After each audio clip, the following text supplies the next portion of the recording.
Hey, what's up everybody? It's Lids, and we're back for some more Mass Effect Andromeda multiplayer, taking requests from you all in chat when it comes to our characters, weapons, enemies, and arenas. Before we get started though, as always, we'll take a pit stop over at the shop and see if there's anything we can pick up here of the guaranteed ultra-rare weapon variety. Okay, we have enough mission funds to get a couple of these. What's up, Itachi? How's it going? Good to see you. Crusader Bulwark up to rank 7. And with our second one here, Eagle Bulwark up to rank 10. Now maxed out. I think and obviously that one's now maxed out, but there may be other Eagle varieties that are either also maxed out or very close to being maxed out. I vaguely remember the Eagle is one of those weapons that was a fair bit further ahead than some others, or maybe I'm just thinking about Bulwark, which obviously now is done. Don't have a ton of credits here, but we can get a few expert packs to see if we can add to the tally of ultra rare weapon upgrades.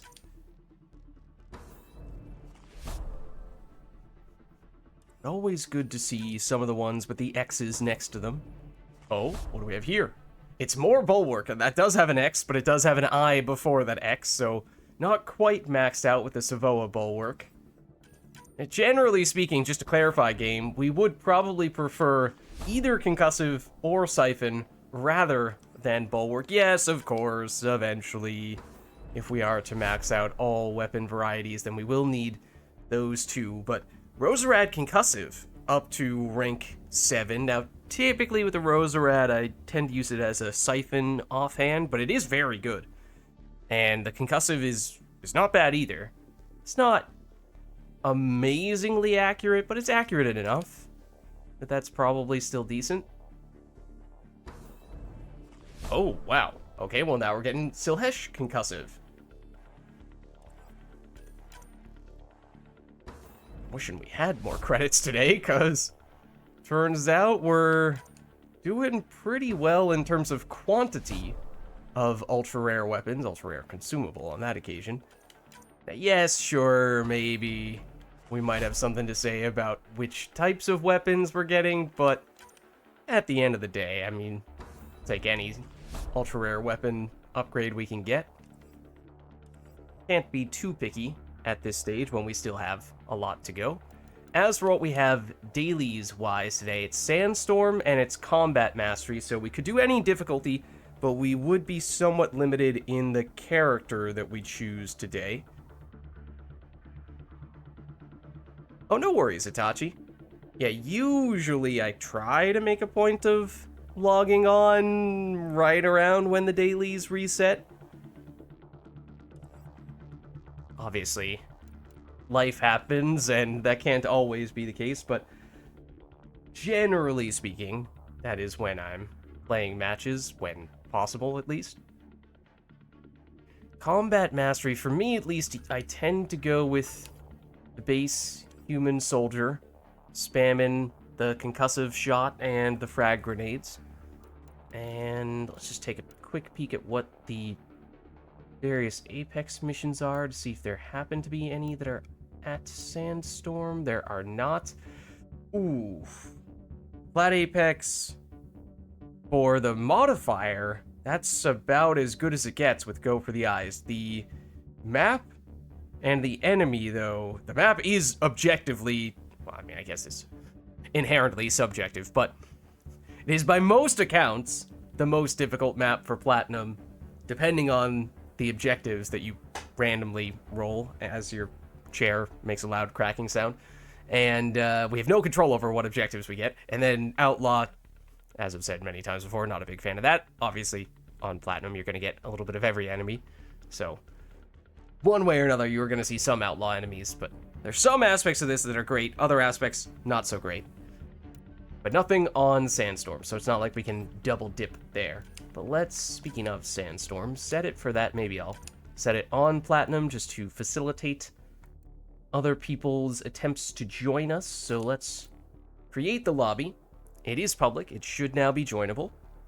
So Itachi and or others, if you'd like to hop on in, you're welcome to do so. I'm at least starting from scratch with the dailies. I know they did reset a little while ago, so other people may be done with those, but obviously once they're done, we can switch over to whatever it is people want to do. And difficulty-wise, I have it set for Platinum at the moment, mostly just to help people get in, although we can always switch to something else if we would like. Angara Avenger, Itachi. I don't remember seeing you use that character before. Did you unlock it last week? It's partially leveled.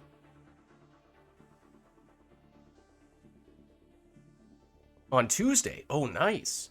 Yeah, I mean, by many accounts, that is one of the best characters in the game. Personally, I prefer the Huntress, but kind of similar in what she can do well. I mean, obviously, Stealth Grid is unbelievably busted, so any character who has that ability is automatically at least good. Probably at least great, to be honest, as a bare minimum. Only have one character left. Which character is it? I assume it's an ultra rare of some variety.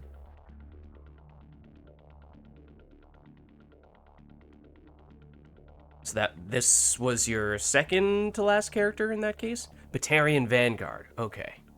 He's fun.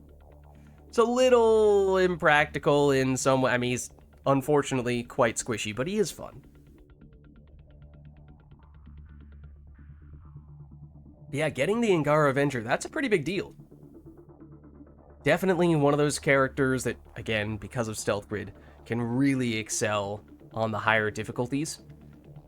And unlike the Huntress, has the benefit of being able to deal damage with the sticky grenade without breaking cloak, which is something that the Huntress cannot do. That alongside being a little bit tankier, having more weapon weight carrying capacity, and being a little more of a natural melee character. Those are sort of the main differences. The other thing, though, is that the Huntress has ways to detonate combos, whereas the Angara Avenger does not. Before that, you got the Exemplar, so back-to-back Angara. Interesting. Huh. I mean, that is technically a character you can use for this daily, right? Sticky Grenade is a combat skill, is it not? Pretty sure it is. Yeah, as is Avenger Strike. So yeah, I honestly don't even think of this character as a combat mastery character very often, but that's not a bad combination to do it with. So yeah, I mean, in that case, might as well get levels on this character alongside progressing the dailies.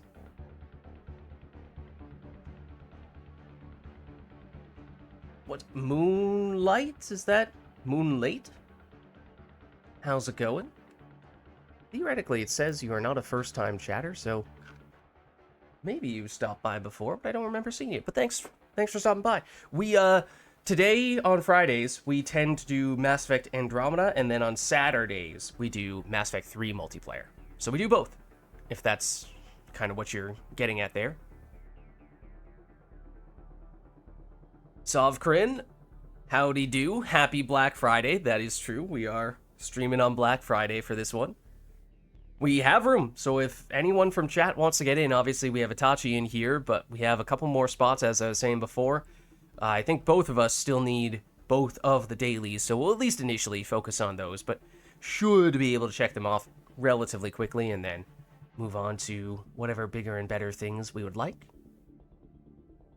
And I know it says Platinum right now, but we can go with whatever difficulty people would want. Just easier for you guys to search and find us if we're on Platinum. So let me know if anyone does want to tag along. Otherwise, at the very least, I'm going to throw on that. And potentially bump up the tier of it, depending on what difficulty we do land on. Do I like the story of Mass Effect Andromeda? Do I like the Ket as the bad guy? Because you don't. Okay, first of all, can I go into spoilers? Because I don't know, I'm getting some vibes that maybe, reading between the lines, you might only be partway through the campaign. If so, I don't want to spoil stuff, but if I have free reign to spoil things and talk about endings and whatnot, then I could probably describe in greater detail. Well, this is one of your friends that you invited, Itachi. I've played several games with Serenity Sparks before. Nice.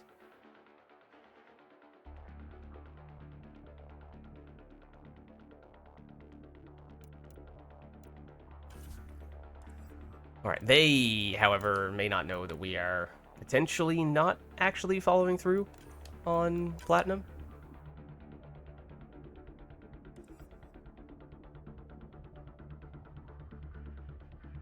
Sovgrid, not gonna lie, that, it took me a few seconds. I was like, wait, hold on. What is he talking about? I mean, yeah. Obviously, yes, we are starting to venture into slight spoiler territory here, but I would certainly call the Ket the primary bad guy faction, but technically, you're right, there are others. I mean, if you look at Mass Effect Andromeda, obviously there are 3 categories of enemies that we can choose between, so by that metric, there are 2 others. Adachi, no! How could you? You said them! No, it's okay. I mean, that's not a huge spoiler, I don't think. But yeah, so your question of, do I like Ket as the bad guy? What do I think about the story of Mass Effect Andromeda? So, how long do you have? That's the other question.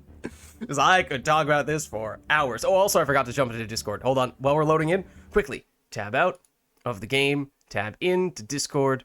Huzzah. Okay, I'm now in Discord. All right, so now, spoiler warning, I'm going to start talking about spoilery stuff. So, let me know right now if I should be avoiding spoilers, in which case I will hold back a bit. But unless I hear so, I will not refrain from sharing all the gory details.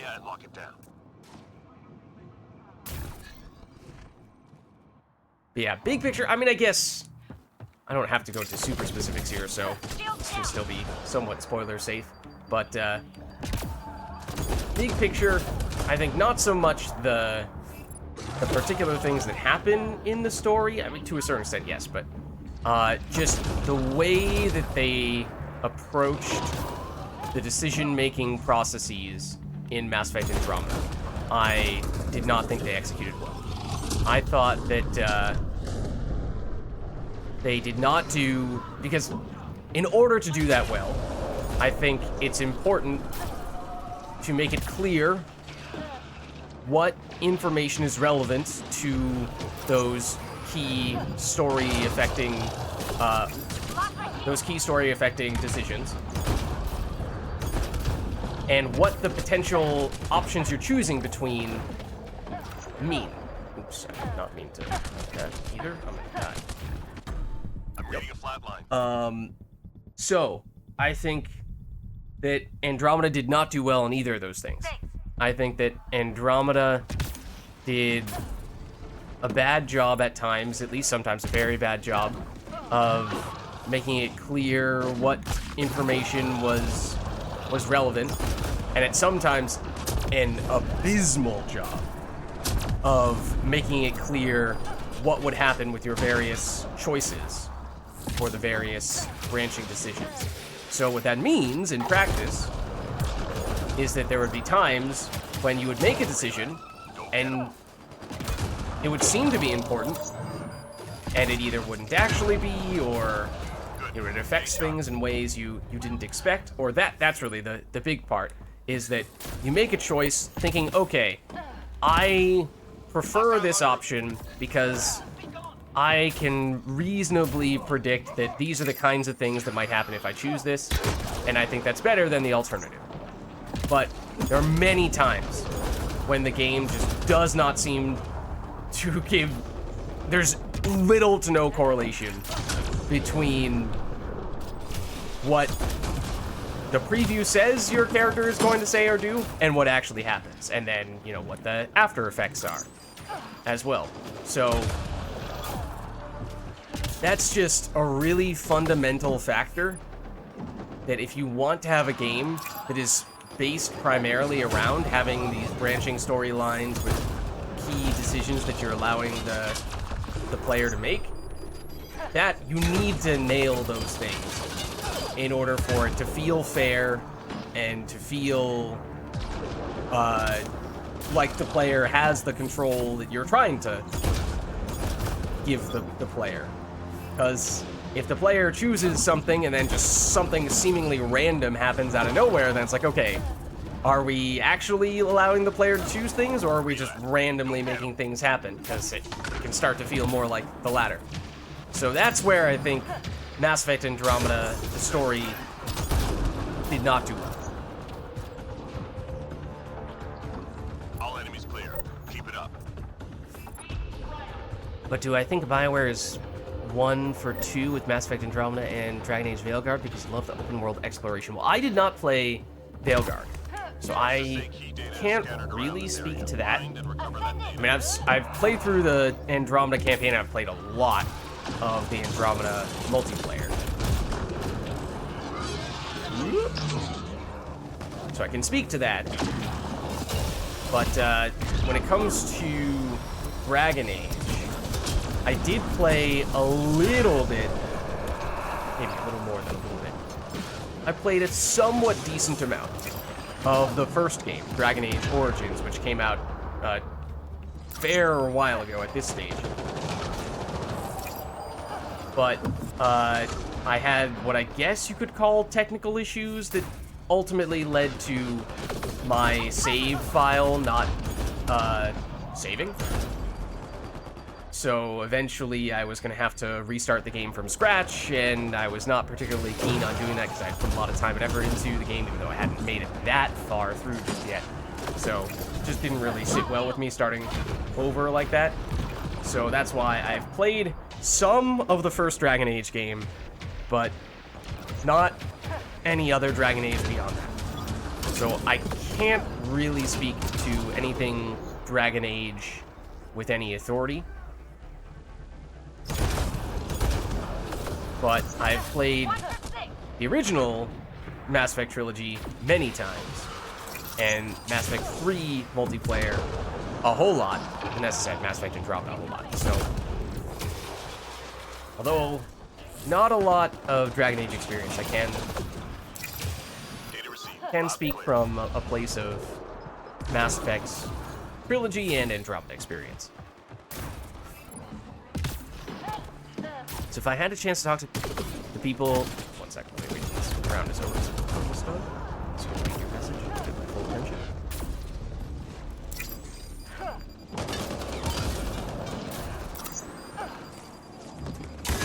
Three more to go. Ooh, that was better than the other one.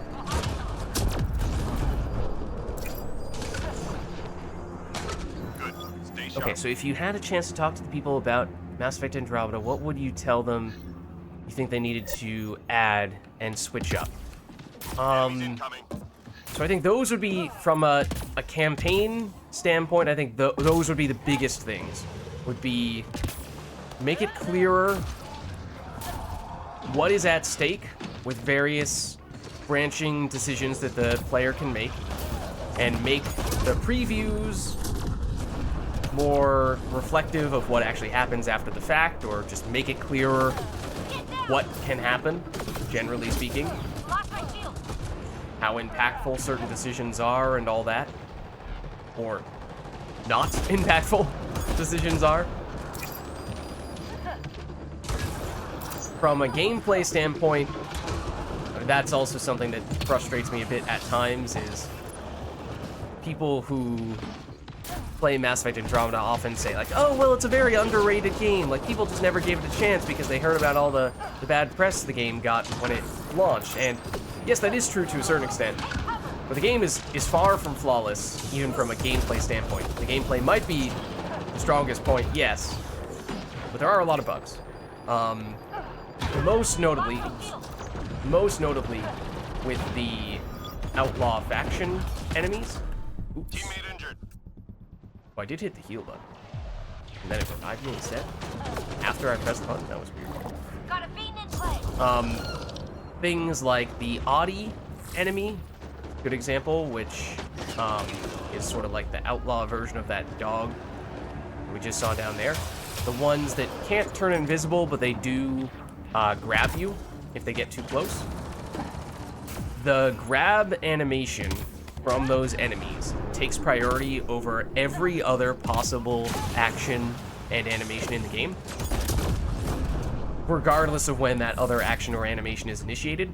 So what that means is, if, for example, you see one of those enemies start running toward you, and you think it's going to grab you soon, you can try to, before it actually grabs you and locks you in place, shoot it, or use a skill, or start a melee animation to take it out. Except, you could very well be mid-animation, and then the game will go, nope, we're canceling out whatever skill you were trying to use, whatever action you were trying to take, and instead, you are going to be forcibly locked into this, I guess you could call it quick time event. You know, the button mash that you have to do to release yourself from the Audie's grasp. So that's just one example of something that, I mean, is that technically a bug?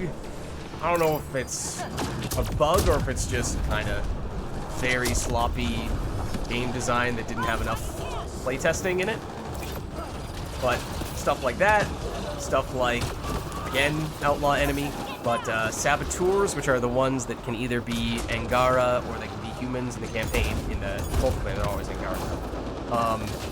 They can use energy drain, which is a power that the players also potentially have access to.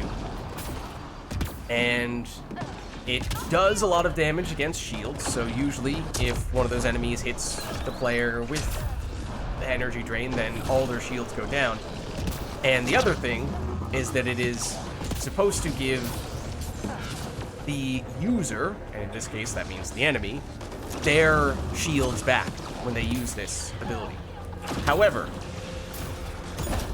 something that happens only when the enemies use this skill is that if they use energy drain and you are in cover, or you do something to dodge that animation, that skill, then for whatever reason, the game still gives that enemy their shields back. So even though it's only supposed to give them their shields back if they actually hit a player, it still gives it to them regardless. So that's another thing. In that case, I think that's, again, maybe a combination of bug / oversight. Maybe leaning a little bit more toward the former. But it's stuff like that that frustrates me a little bit when people just kind of rush to say, oh, well, people underrate Mass Effect Andromeda because the gameplay is a lot better than they give it credit for. Which, yes, may be true, but especially when you start playing on higher difficulties, those types of things can be the difference between winning and losing at times. So they matter a lot more. It might be easier to just sort of brush them off on lower difficulties or in the campaign where it's those types of situations are much fewer and farther between. But in multiplayer, at least, where there can be waves where you are just facing almost non-stop saboteurs, then it starts to become very noticeable. And then, immediately after saying all this stuff, I have to then caveat this with saying, no, I do not hate Mass Effect Andromeda. I know I just said a bunch of negative things about it. But that is one of the reasons why it is very hard to assess how good or bad of a game Mass Effect Andromeda is, because it has so many things about it that swing wildly between the good and the bad. If you play a game and you, for whatever reason, don't get many of those bugs, then that can be awesome. But as I was saying before, if you have a game that maybe you're pushing yourself really hard, you're going on one of the higher difficulties, and you have made it most of the way through, but then you end up failing an objective, or you end up dying because of one of those glitches, then it's gonna feel really cheap. You're gonna be really frustrated, and I think you're pretty justified for those feelings, and if that happens enough, then that's the kind of experience that makes players just not want to play the game anymore. And again, I think that's perfectly reasonable in that case. So that's a whole mix of good, and as I said, I know a lot of bad stuff, but that's in part because, at least from a gameplay standpoint, I think some of those flaws are often either overlooked or things that people don't even realize exist in the first place. Story, though, yes, the story and the character development is definitely the primary weak point of Andromeda, but I think they could certainly do better with those things I was saying before, making the decisions a little bit clearer. The other thing would be from a character development standpoint. I saved them. They were getting sync killed. But from a character development standpoint, I think a lot of the characters can wear on players pretty quickly, and that's because, well, to put it bluntly, all the characters whine like a preteen, I don't know, whatever it is that whines a lot, and like a Weimaraner, and it's as if no one who went on the Andromeda campaign understood what they were signing up for, the challenges that they would face, and how they might have to adapt to those challenges. And as soon as people face those challenges in the campaign, they almost always just immediately give up.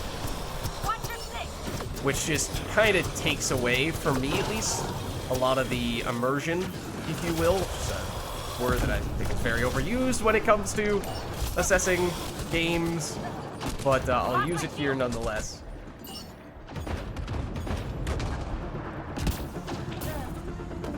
Because to me, it's like, okay, here we are trying to take on the single most difficult endeavor that human beings have ever attempted. And you mean to tell me, at the slightest of setbacks, everyone immediately throws up their hands, gives up, rebels, and tries to do their own thing, which just makes it really hard to respect any of the characters in the game.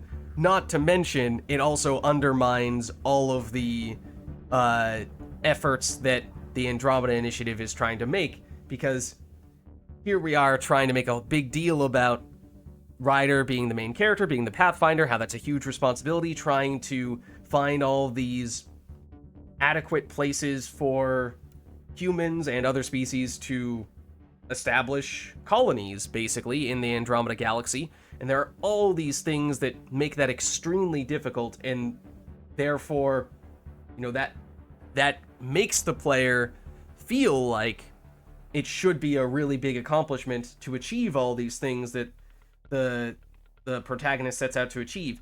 However, when you then have random, like, groups of 2 people, 3 people, who just decide to branch off, do their own thing, and somehow can pull that off, it's like, okay, well, what does that say about the effectiveness of the whole Andromeda Initiative if this tiny group of people can somehow do a better job, or at least not face any of the major problems that the full-blown initiative is having? It just kind of undermines all the credibility of the Andromeda Initiative. And maybe to a certain extent, that's intended to make it seem like, oh, well, the Andromeda Initiative wasn't perfect. But at the same time, I think they went way too far on that.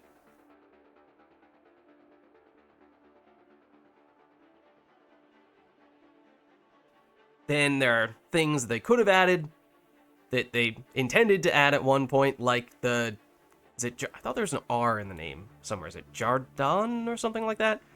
DLC with Quarians, Volus, Hanar, and maybe some other species as well.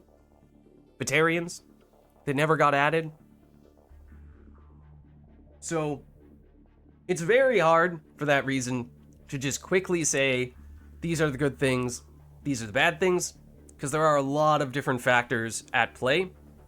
And I think that's where, it requires that level of nuance to go through some of those things.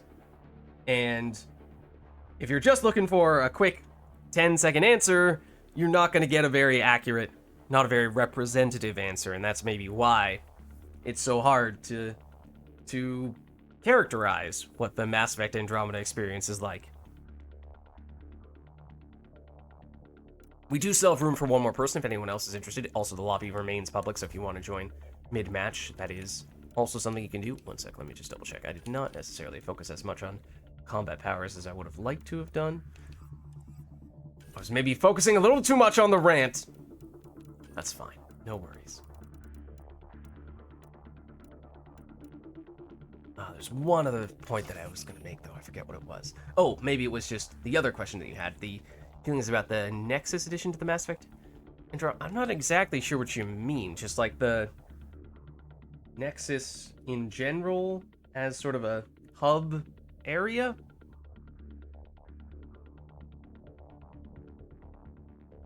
I don't know if I have any particularly strong opinions about it. Or at least I don't remember them. Oh, Natachi says be right back.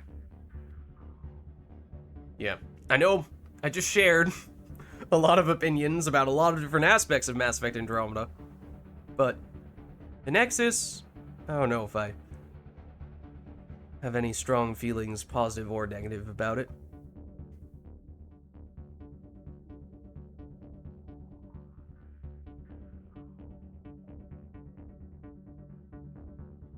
I mean, if you compare it to the original Mass Effect trilogy, then I think... Oops, don't leave the lobby, Lids. I think the Mass Effect 1 Citadel probably still the best by a pretty significant margin. In part just because it's the first time you ever see the big space hub world. And you get thrown straight in fairly early on.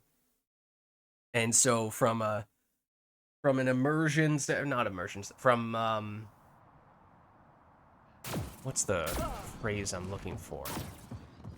From a world building standpoint, that's what I'm looking for. From a world building standpoint, I think that is just incredible. You see all these species that in some cases you've never even seen before, and you're like, what's a Volus? Who is this? What's an Elcor? Who is this?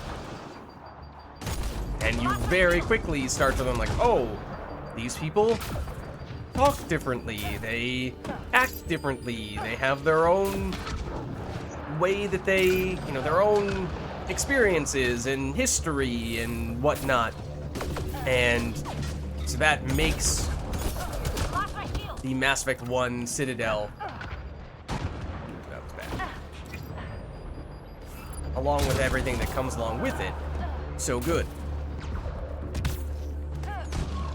Obviously, graphically, what with it being the first game in the series is not as far along, but that's not as big a deal to me.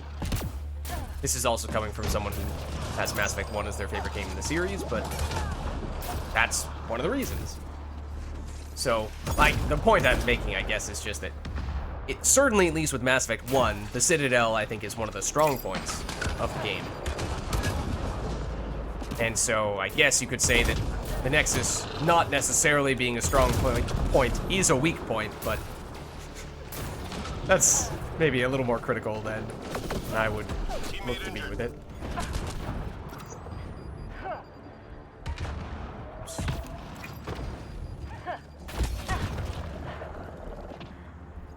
What's up, Chair? How's it going?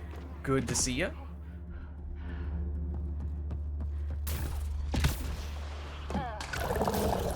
Like Nexus replacing Citadel as a station. So yeah, I mean,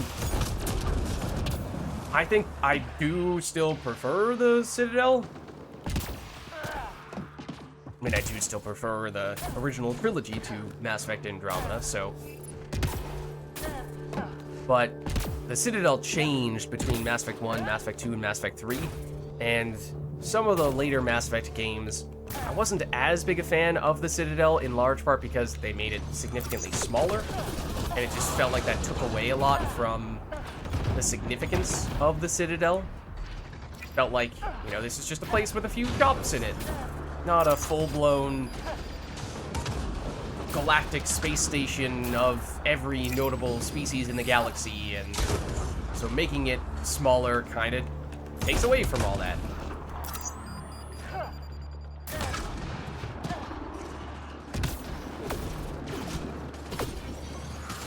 Oh, excuse me. Excuse me. I just want these grenades.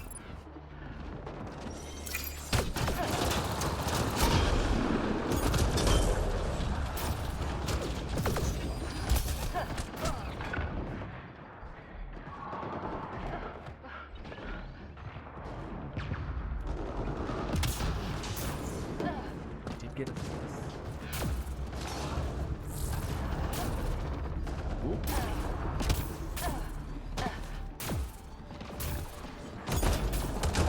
We're on our way. Wow. Concussive shot? That's alright. So yeah, overall, Nexus, neither here nor there. Relative to the Citadel, though, I think it is worse.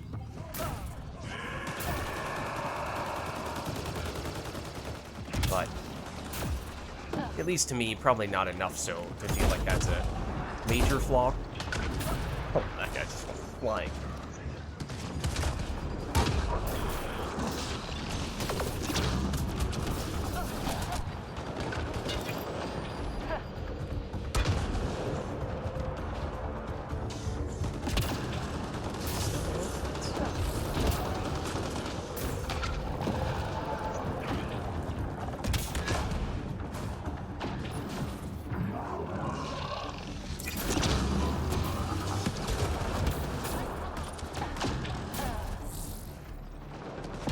I think 2 is the one that I'm thinking of the most.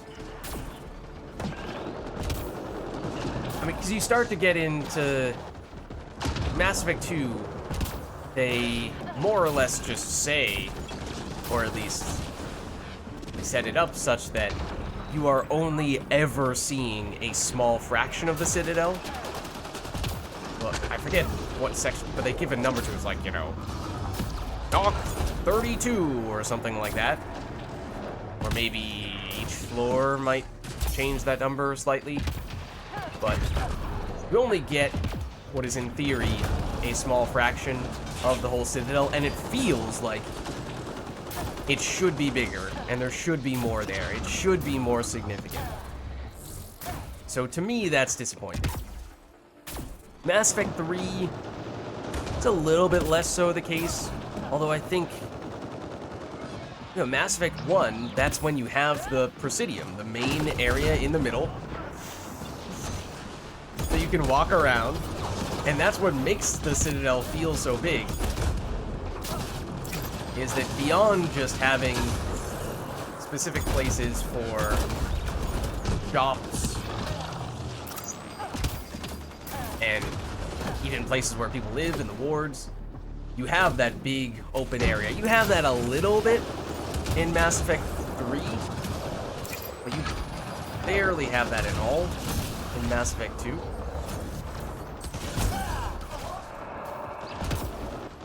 So I'm not a big fan of that.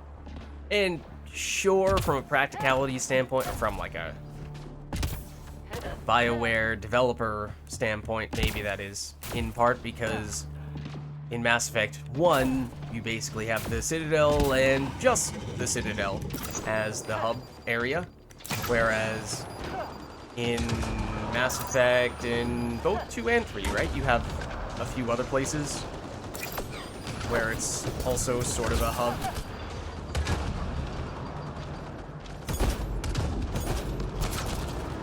So you might have kind of needed to make those places similar in size and significance, otherwise you wouldn't have a lot of reason to go to anywhere other than the Citadel.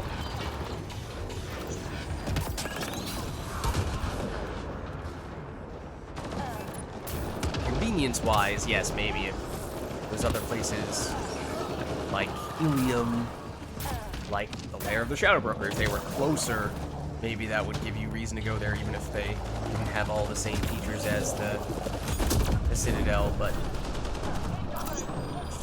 still feels like in many ways the Citadel should be bigger, more important, more significant, because it is. Canonically, at least.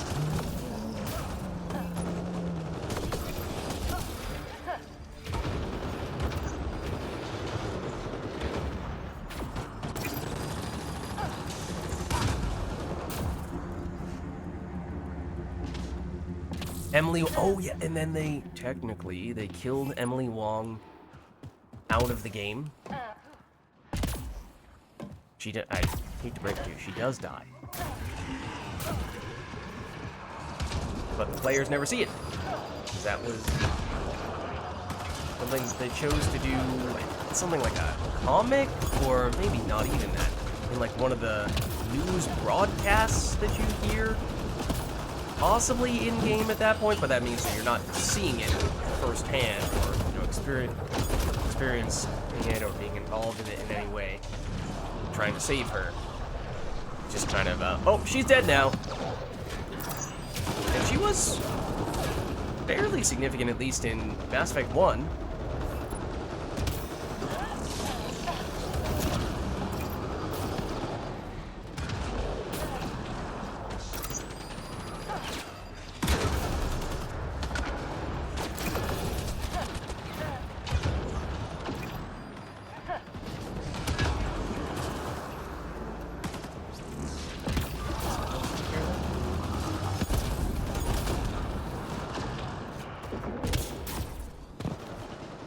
So yeah, Mass Effect 1 is my favorite of all the Mass Effect games. Followed probably by Mass Effect 3, and then hot take, Mass Effect 2 is my least favorite, at least of the original trilogy.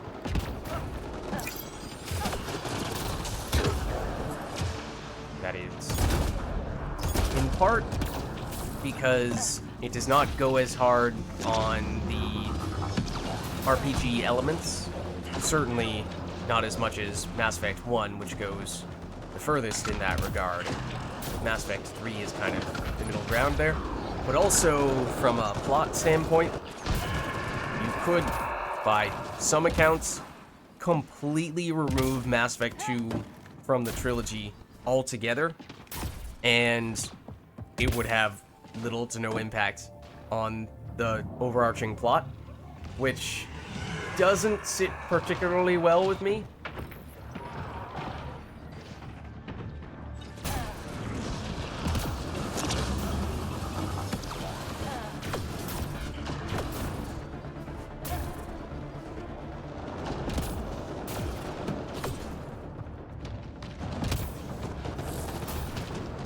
So I still like it, don't get me wrong. I think, played it the least out of all the games, at least in the original trilogy.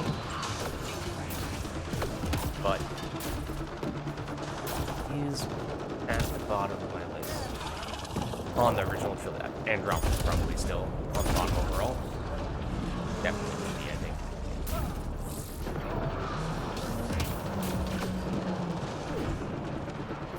So for me, it'd go Andromeda, Mass Effect 2, Mass Effect 3, Mass Effect 1.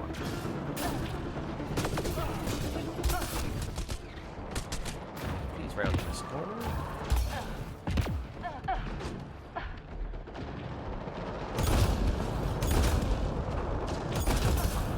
Character really does not want to round corners right now.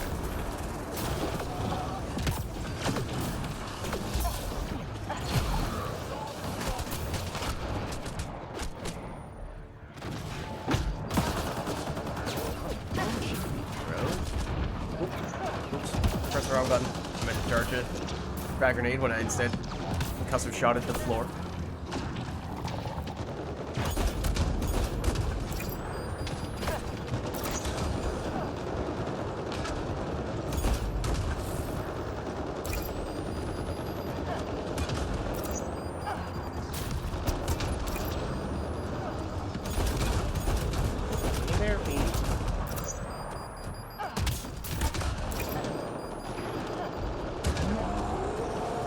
You finally farm the trigger module you want in First Descendant and then realize you can't unlock no!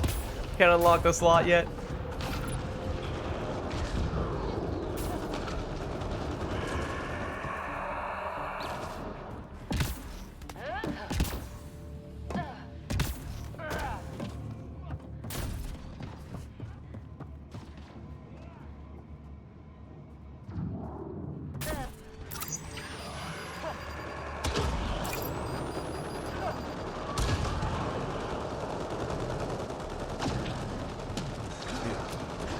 Oh, also.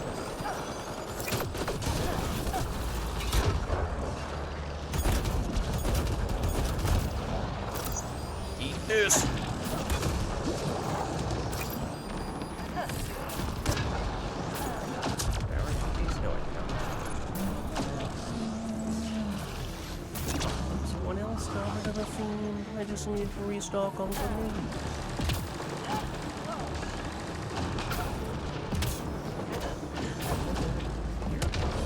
You ready? Oh, hello. Almost dead. Ow, I don't want to be standing here. Hello, enemies. Please do not do that when I'm charging up a grenade. Oh, my grenade just disappeared. Okay, I was charging up a grenade, and it was pretty well cooked by the time that raid bumped into me, but then it just ceased to exist. I thought I was going to end up dropping it right at my feet because of that, and then blowing myself up. And then it just never happened, which is kind of a good thing, I suppose. I'm not sure if I've used any of the grenade capacity across this. I'm kind of curious. Let's see.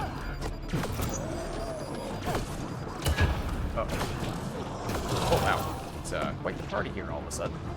30 seconds left. Ammo box. And this. A little more value. Always.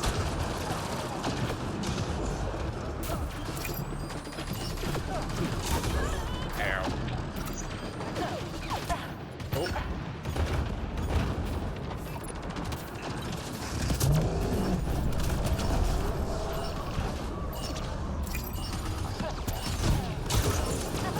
Ow. Okay, I forgot to do this last time. There we go. Which is obviously a cardinal sin.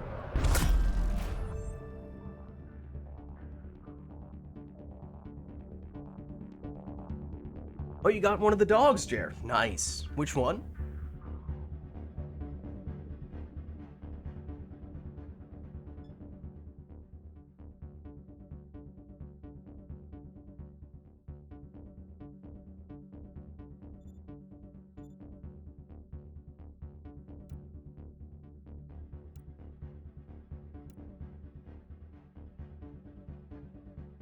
Experimented with the soldier and went with less is more.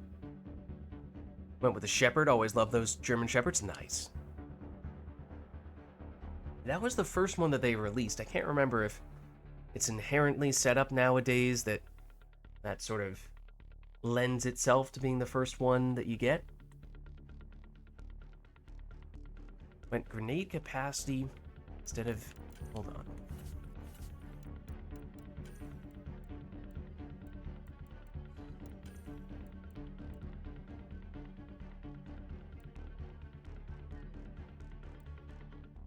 Hmm?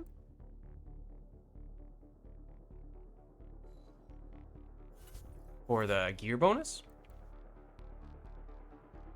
Oh. Oops. I have no idea what I just put on. Armored compartments. Oops.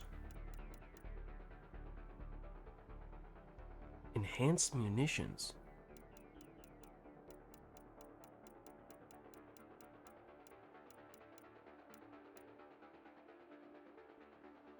Oh, interesting.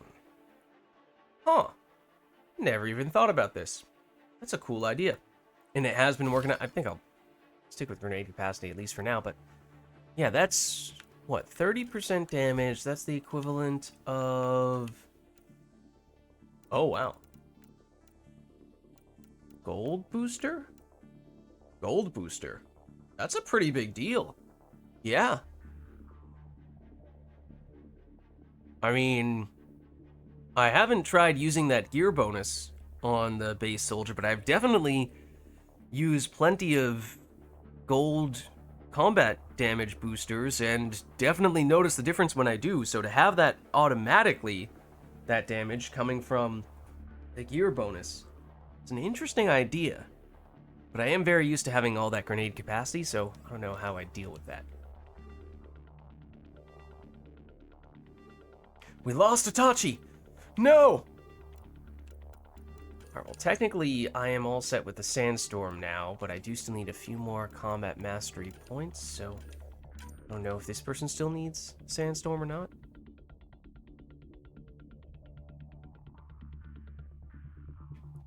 Let me know if anyone else does want to jump in. Did Itachi say anything about needing to go? Maybe. Maybe not. I don't know if that was a crash or if that was planned / deliberate.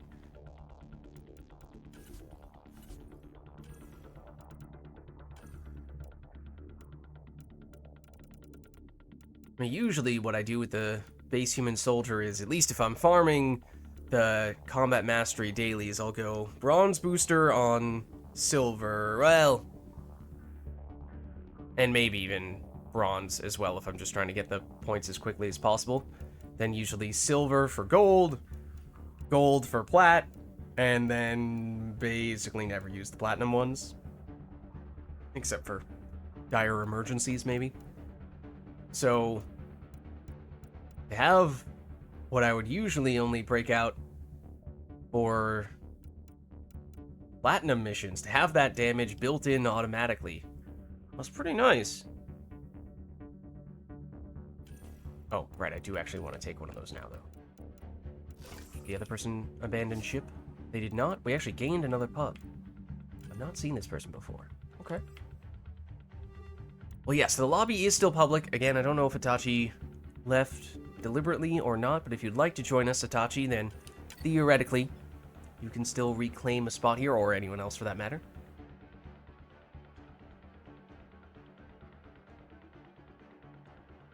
Yeah, because if you don't use any boosters, oftentimes Frag Grenade comes up just a little bit shy of where you want it to be damage-wise to one-shot enemies. Which is in part why I've oftentimes put on those boosters, although even then, sometimes that's just a little bit less than you need. So to have that all the time, Let's do it. I mean, especially on bronze and silver, you're one-shotting all the basic enemies with that. Gold, you might still be. You might need a small booster for damage, but basically, I'll tell you what it does. If nothing else, it means rather than doing a damage boosting consumable, you can do a grenade capacity boosting consumable. You can basically just flip things around. It'd actually be kind of interesting to see which one's more efficient, mathematically speaking. From a gear bonus standpoint and from a grenade, or from a gear bonus standpoint and from a booster standpoint. Grenade capacity boosters and the combat power damage boosters. Like here you see, this is the same, ow, as I blow myself up. This is still, yeah, gold difficulty, ow. Excuse me, I was trying to make a point.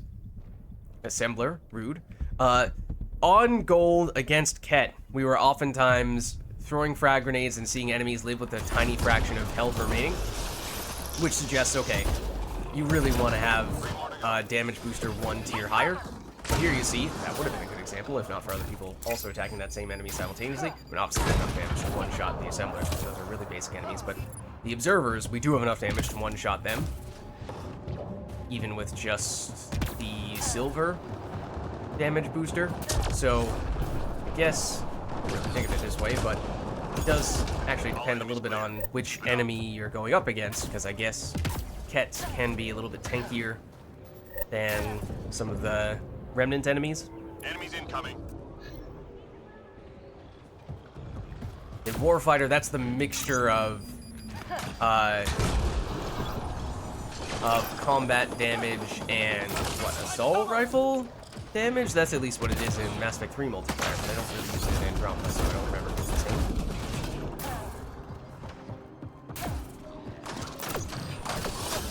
Nope, go away.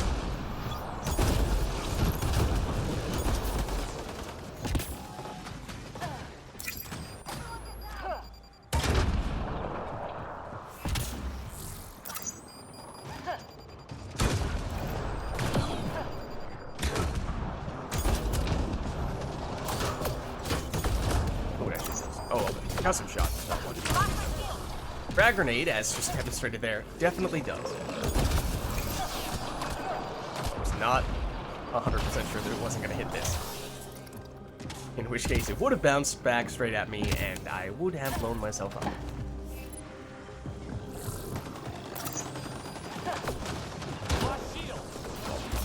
Doing that.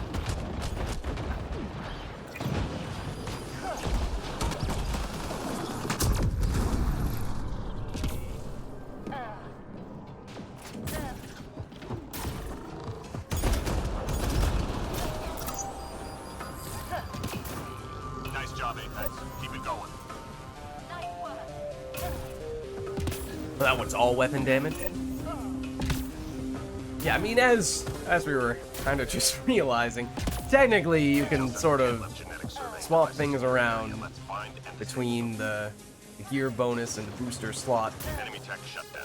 There's a chance that some might be more efficient than others in some of those places, but there are multiple ways to get to a similar result. One device down.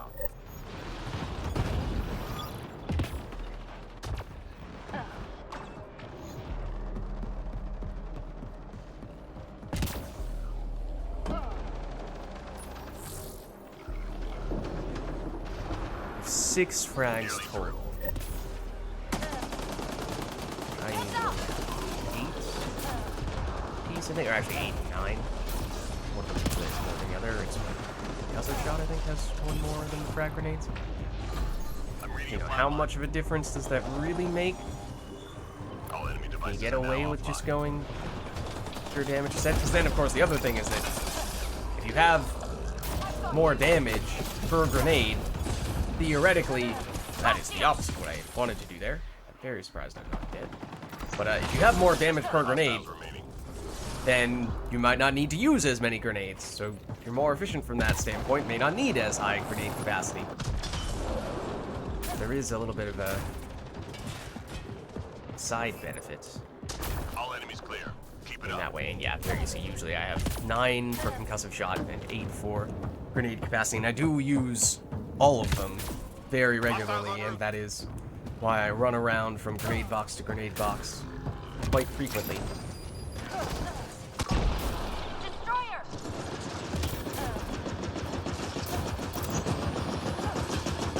So what you would need to do that even more so, or again, you just have to be more efficient with your grenades. Come on. Like, you know, not take however many grenades this has been to try to take out that turret that's on a sliver of health. How on earth is that turret still alive? There we go. 10th time's the charm. I did not mean to charge for that either. Now, there we go.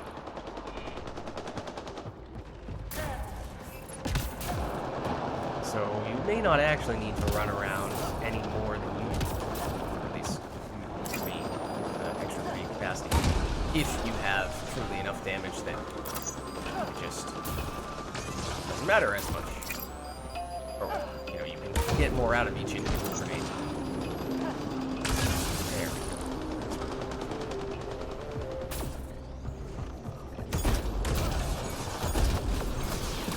Incoming fire!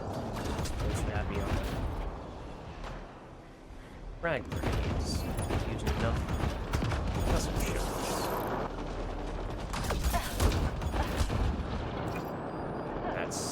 Squeeze that in? Yes, I can. Alright, nice. Another time where it's like, this could backfire. Relay. Go get him.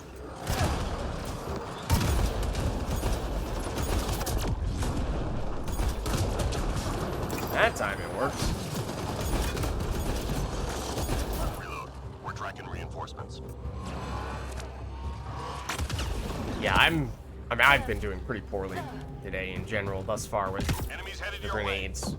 Maybe a little better in this match, but in general, I'm very aggressive with the grenades, and I have fired my weapon once yet? I don't know. When I say that for the combat mastery or biotic mastery, tech mastery matches that I try to exclusively use the powers that contribute toward those, I mean it. Like, I'm not just kind of saying that as a loose guideline. I mean, I legitimately, oftentimes, am using little to ideally no weapons or other powers of the variety that don't count at all. So, especially when we are doing the combat mastery dailies, I'm using grenades very aggressively. Thanks. It does help for, oh dear, that was interesting. It does help for getting those dailies done more quickly. On the other hand, it is a little trickier at times to do other things like, for example, I need ammo. take advantage of a destroyer charging up its cannon and exposing its big weak point. Stuff like that. So it may not always be the optimal choice from a direct gameplay standpoint. Lock my shield. It doesn't stop me from using it.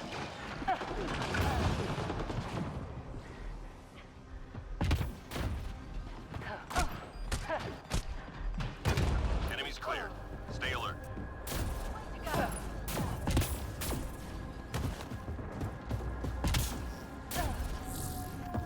And that's the other thing is, in order to Recovery to requested. sustain Locate and recover the objects. level of grenade spamming that I do, I run around a lot.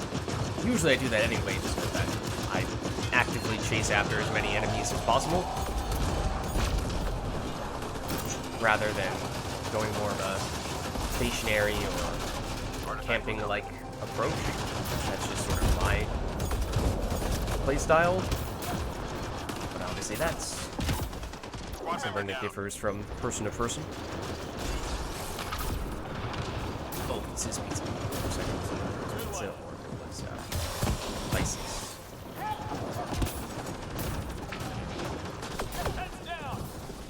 Artifact is secure.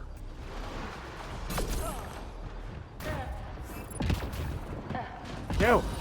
No! No, you stole the pizza! How could you? Lock shield. You made me fire my weapon for a split second.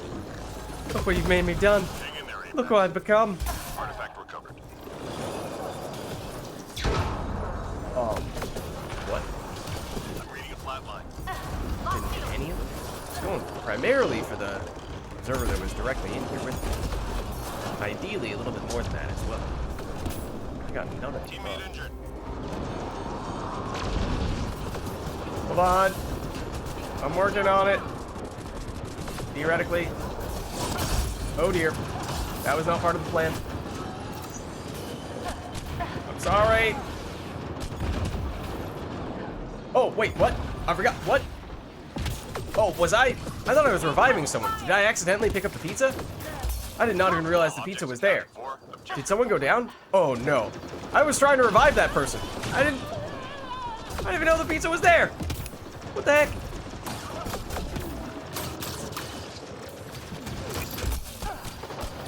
Shield down.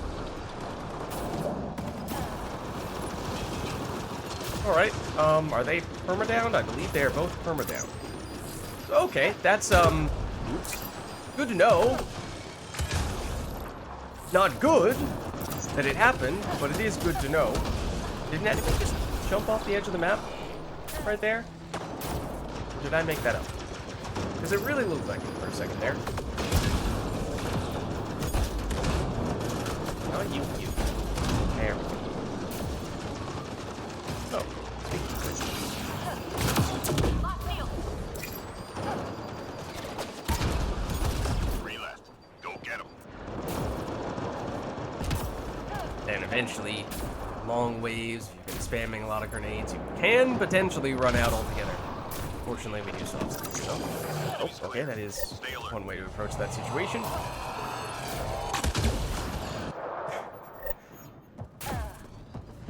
Everything's fine. Admittedly, I did not realize at first how quickly things had started to go south, but that's all right. We handled it.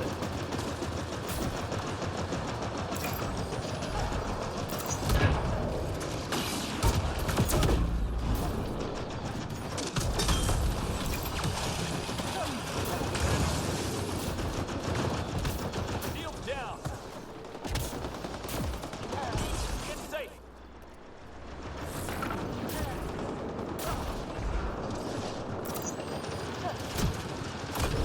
Just a minor snafu. Nothing major. Don't worry. Ow. Angle at which it was blasting us. Blinding.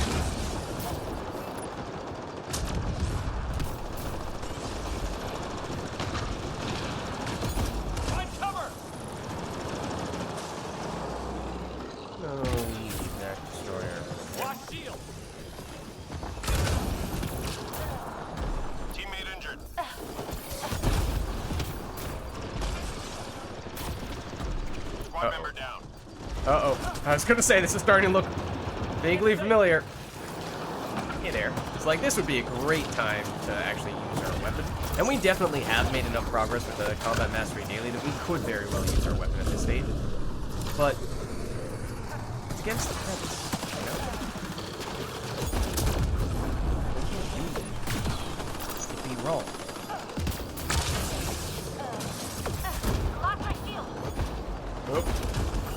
There we go. Okay, 30 seconds.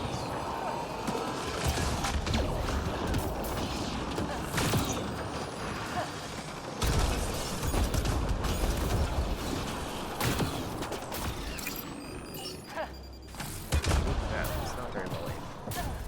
We have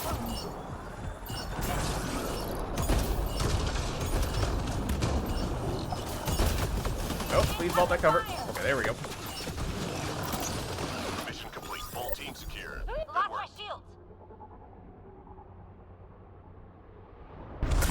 Got an idea for your Asari Adept? Uh-oh. I'm concerned about whatever influence I may have just had on you. I can't think of anything good that I would have done there. To have had a positive influence. More glass for my cannon.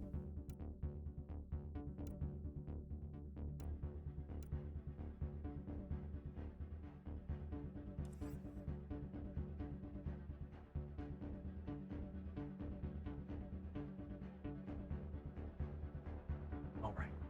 Well, we do have Itachi's friend slash person who I have played some matches with before, and a couple people who I have not really seen before. But let me know if there is anyone in chat who would like to tag along, in which case we could potentially reset the lobby and make some space that way. Or, I mean, there's a chance that some of these people are in chat right now, in which case, sorry. Happy to continue doing matches with you. But let us know if there's anything we'd like to do for the next one setup-wise, as at least in my case, I think I am now all set with, yep, dailies. I guess we could start looking at Apex missions. Let's see, already done the bronze with the strike team. They're both bronze and silver are hand-to-hand. Then gold is, at least the map, not great. Flat, as we were saying before, the modifier is very good. The map, definitely not. The enemy, not either.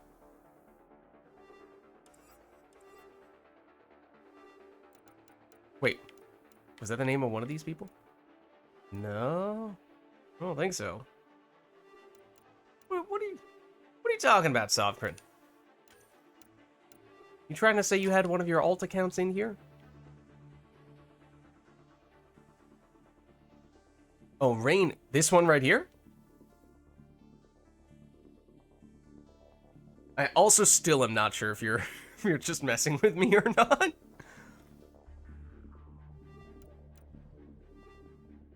Okay. I figured.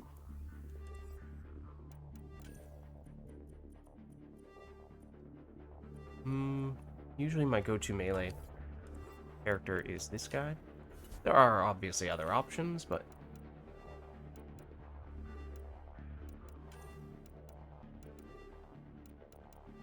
then we could hold back on the melee boosters. As I said, usually I do bronze on silver, but for other boosters at least. But how often are you using melee boosters, right? So I feel like you can make an exception, be a little more aggressive here.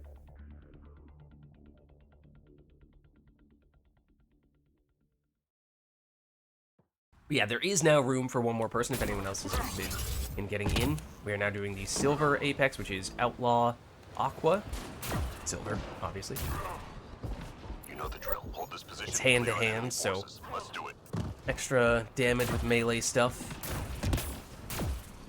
And it's not Remnant, so it is fairly easy to do the melee. Oh, it's Xanier's evil twin brother again. I think. Pretty sure that's the same person we were saying that about a week or two ago. Mostly just because his name also starts with a Z, has at least one R in it. That's pretty much the extent of it. That was And that person looks way too much like an outlaw character. I'm just gonna say it. Looks way too much like a raider.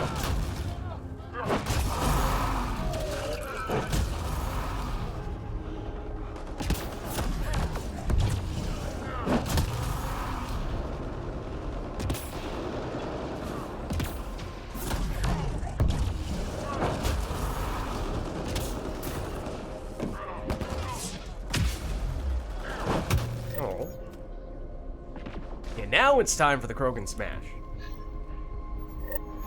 The Krogan Smash.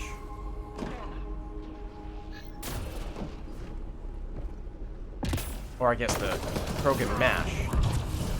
It was a graveyard smash. There we go. That's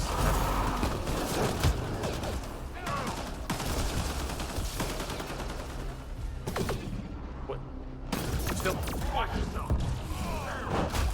Could have been an absolute melee spree in that area, but unfortunately, some other people intervene. How dare they? Clearly, we had dibs on all of those enemies.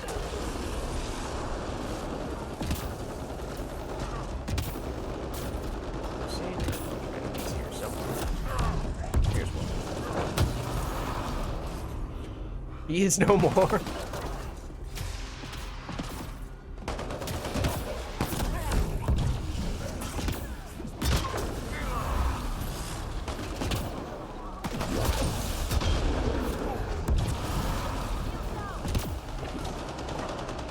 Oh. God, he was alive? Oh dear.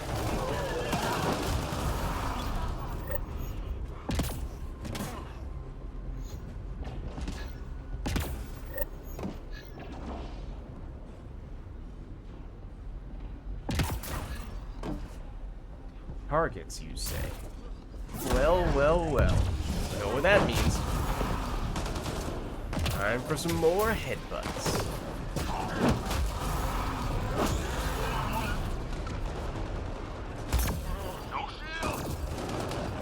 This could end up being a good example of a match where I'm sure at some point an Adi will interrupt my melee animation with its own melee grab. That nearly happened right there. I'm actually trying to bait it out. Trying to set it up a bit. Wanted to. Oh, here's a little, again, bug, oversight, I don't know, but the ground pound melee does not count as melee when it comes to damage boosters. It's like we have a bunch of bonus melee damage set up on this character with our skill points, and also this weapon has a special modifier for bonus melee damage from the Apex mission, and none of that applies to the ground pound. So you'll see our ground pound is nowhere near doing enough damage to one-shot enemies, even basic enemies, whereas our basic attack is always going to have enough damage and then some. For not only basic enemies like this, but even ones a little bit stronger than that, the sort of mid-tier ones. So why is that the case? Doesn't really seem to be any good reason other than just that for whatever reason they programmed the ground pound melee like that in such a way that it is categorized separately, doesn't count as melee, or however you want to characterize that. We're not enraged anymore, so I don't have quite as much melee damage. Pretty quickly and easily, 3 hits to take out opposing Krogan. Now, shield. Sharpshooters can shoot as they're running, including when they're running directly away from you, so they can basically snipe you with their butt mid-run, which, again, makes no sense. We're playing the enemy type with all the bugs. At least the most bugs, as I was saying before. This is where, again, in this case it's silver, and we have a beneficial modifier from the Apex mission, so not likely in any danger of those bugs seriously backfiring and risking that we might lose the mission because of them. But if this were plat, and we did not have a ton of melee damage. If, for example, we instead had the flat, or the Apex mission modifier that makes the enemies do 1,000% extra melee damage to us, then suddenly you want to get that done, you do need to execute very well, and you have a very small margin for error, and if you do get unexpected bugs like that applying, then that very often will be the difference between life and death.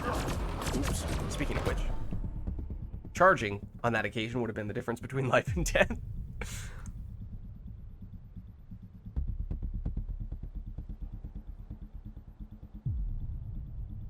Evil Xanier, thank you very much.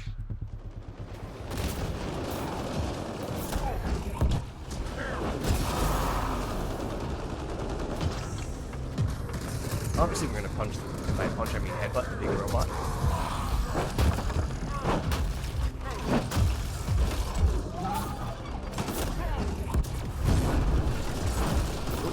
Okay, let's try not to get picked up. Then we ignore the fact that he's gonna missile us, and instead we headbutt him to death. That's how it's done.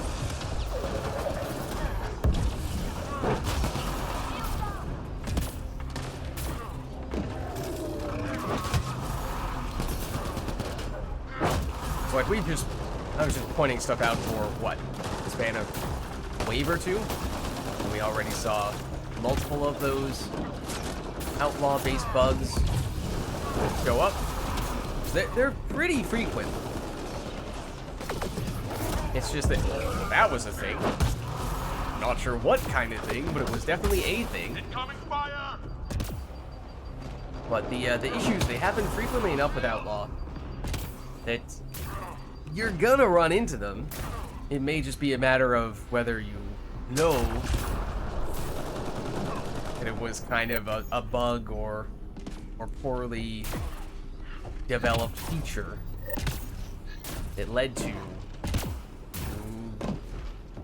getting interrupted when the Audi grabs you unexpectedly, or the opposing saboteur getting its shield back, or the saboteur that sniped you, or rather the sharpshooter that sniped you, actually was actively running away from you at the time, and that was the difference between living and dying. That's the kind of thing where I think, especially you're playing a lot of multiplayer, where it's almost exclusively gameplay and not a bunch of story-driven or character development stuff in between, it becomes more noticeable. A lot more opportunities for those things to happen.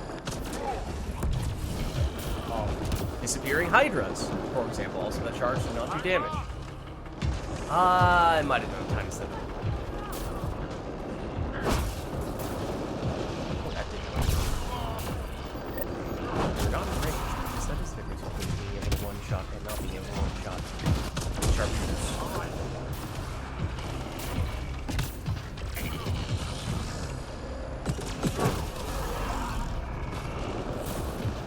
Hydra missiles can go through cover, at least at times. They can lock on immediately as soon as they spawn in, which again is not a huge deal in the campaign, but in Mass Effect Andromeda multiplayer, where they spawn in the middle of a match, that means they can spawn in, immediately lock onto you.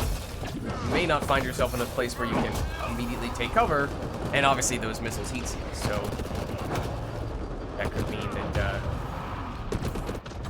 okay, that's a little annoying. It could mean that you basically are doomed to die. Appreciate it. And there's absolutely nothing you can do about it. So you also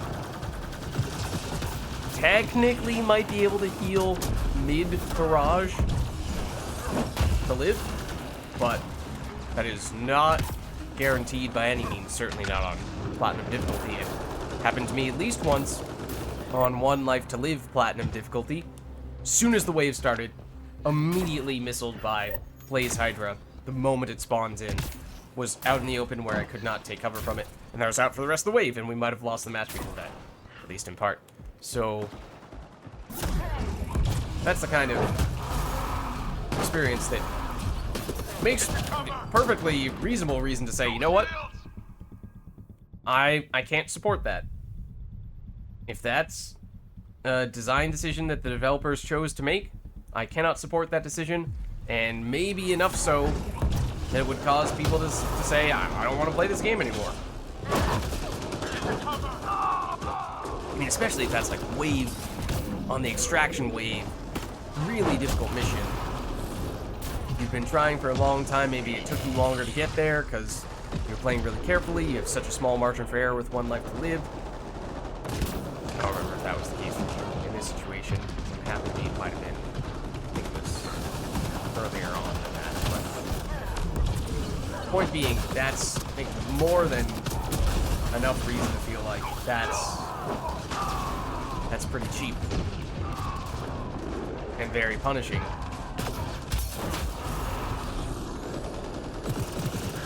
That's why, especially with Outlaw, I'm sometimes very displeased.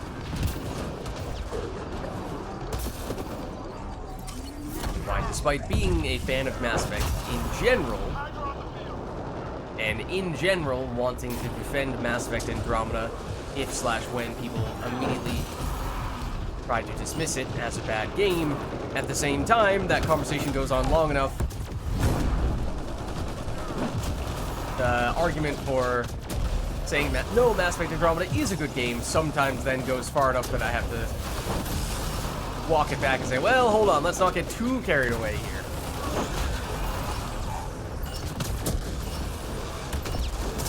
The gameplay may be good at times, but it is still definitely far from perfect.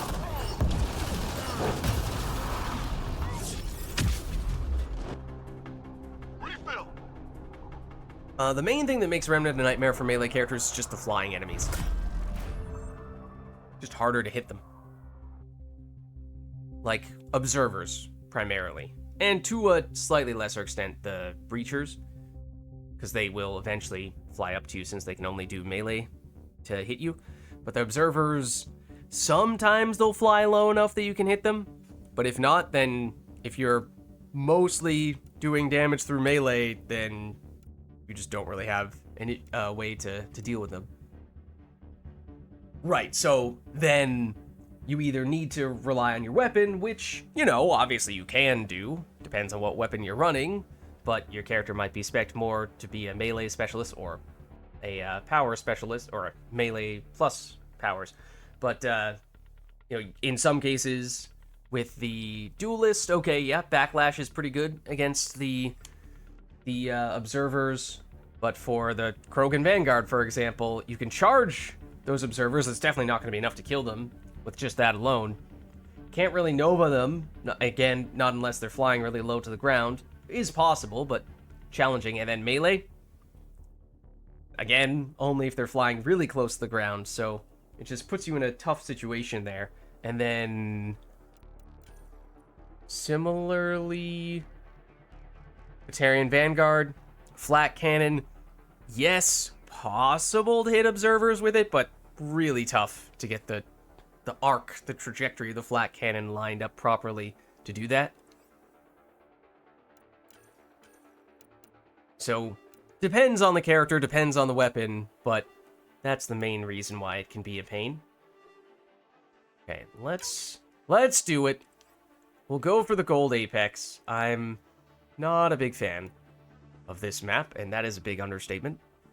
This was the map where said experience with the Platinum One Life to Live match, where I immediately got one shot by a Blaze Hydra, happened.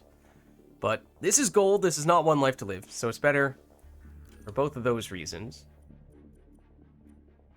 Maybe I'll, rather than take this guy, I'll go with something a little more pragmatic.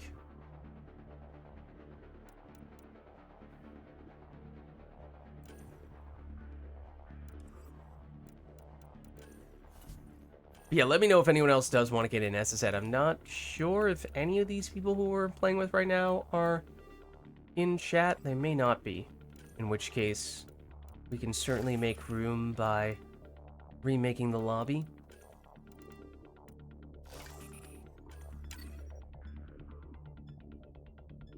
Yeah, I did send a strike team on this one, but I think it was something like a 78% chance, which is pretty good, but not as high as I'd like it to be, or at least ideally it would be higher than that. It's not, certainly not guaranteed at that point. Technically, you never get 100% success rate with the strike teams, but I still have yet to ever replace any of my strike teams, so the list of their maladies only grows longer, and there is no limit to how many negative modifiers they have, whereas the positive modifiers are limited at a max of 6. So they only get worse over time once we hit the 6 positive traits a long time ago. Also, where are the enemies? There we go.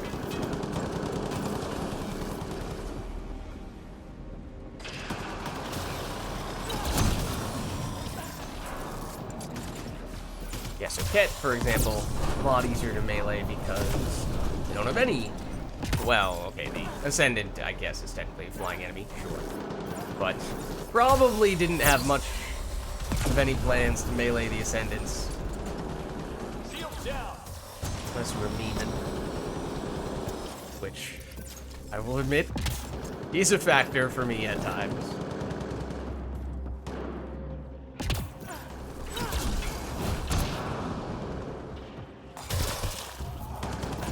Outlaw, no flying enemies. 3 more to go. There's the ability to reach enemies. Enemies down. Keep your guard up. Good job, everyone. Been retiring the strike teams with negative traits. I mean, I think, certainly at least, Enemies headed your once way. they really start to stack up, that is probably the way to go. So I think I did a little bit of math on it a while back, right when I first started getting negative traits on my strike teams. And I was asking myself, like, okay, how many strike missions would I have to fail / miss for it to be worthwhile to actually Lost my damn get a new strike team? Because it costs, what, 200? At least for the final strike team. Technically, each subsequent strike team is more expensive than the last, so if you replace multiple at once, I think you technically do save mission funds. But then the other thing is that you also have the gear that you give them, which does further increase the cost. So across those two things, it is pretty significant, the number of missions you need to complete to pay that off. 3 more to go.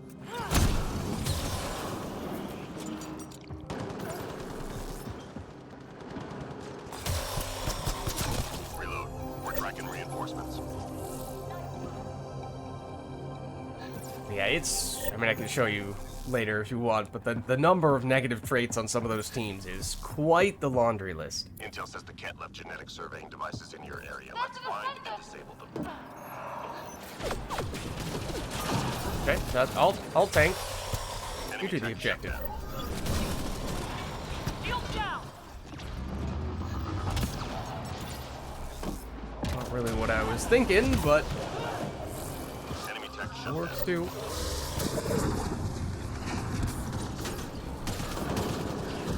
Get safe. Shields down. Hang in there, Apex. Oh, oops. Still up here-ish. All enemy devices shut down. Good job.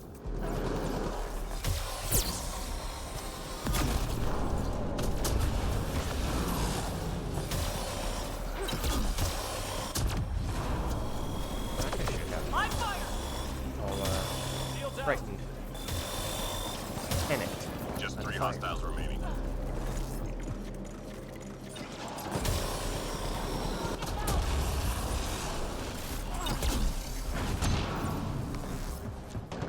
Enemies cleared.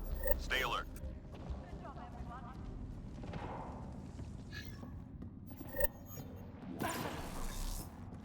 Hostiles en route.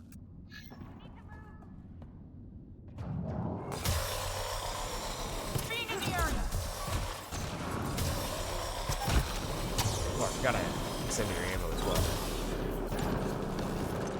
You do that.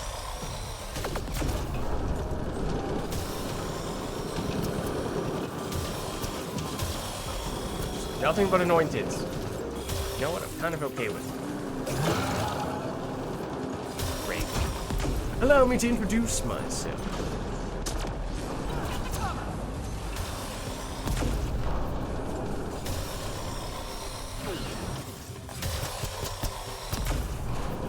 Get safe.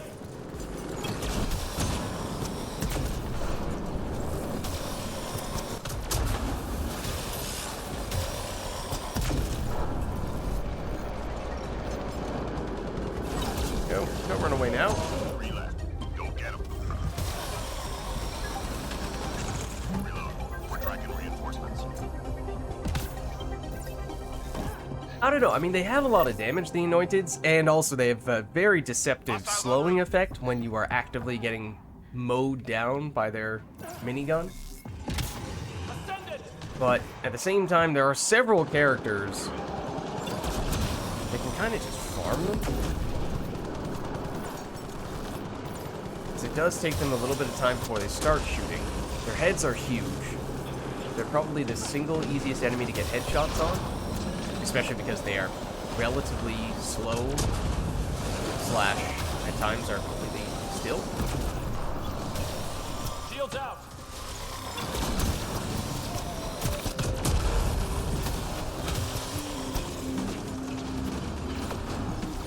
So as long as you know where they are Squad member and down. can prepare accordingly, I think they're actually one of the Shields out. easiest enemies to deal with in that way. I was so ready to immediately die from one. Yep, I Teammate did. injured. Oh no, it's Joseph. Okay. Oh no! Oops.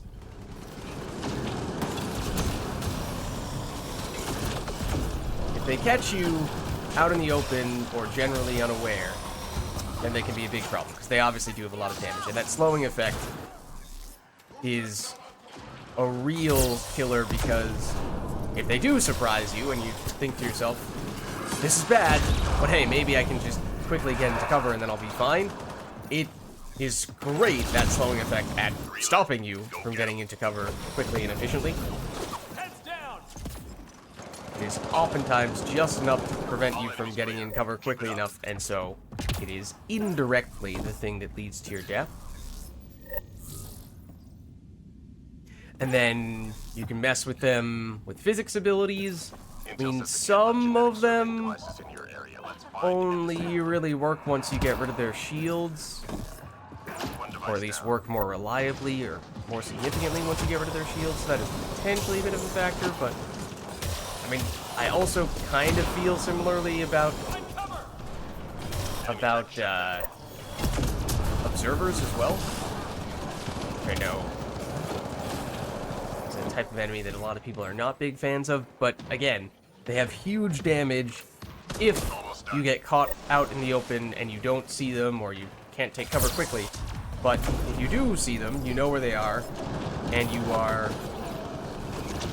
either immediately damaging them or attacking them from cover, then they're a great way to farm points and wave budget and progress the mission. They don't have a lot of life. Get to cover. And those are also another ones that, at least when they are actively trying to shoot you, they are fairly easy to get headshots on with the Three more observers. to go. Enemies cleared. Stay alert. Good job,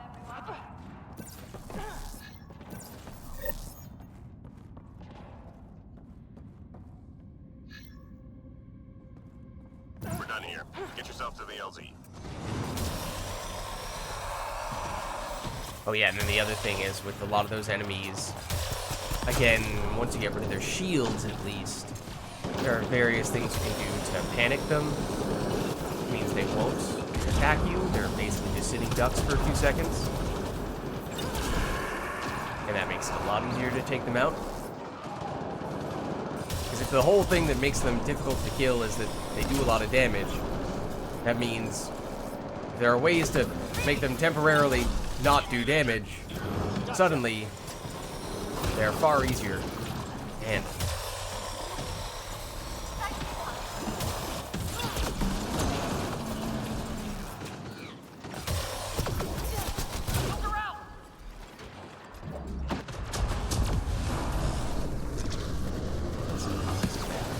Heads down.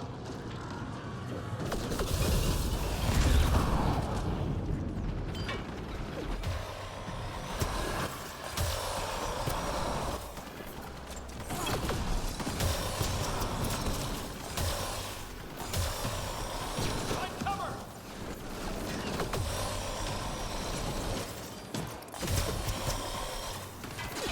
Oh, hello there. Theme, on the other hand, does not fit that description because it is much harder to stagger them. It is possible, but Shields down. not as easy as just throwing a fire ability at them. And they're unshielded. Obviously, they don't have shields, but that's where Destins and Anointeds favor their shields and shields. Shields down! Get safe.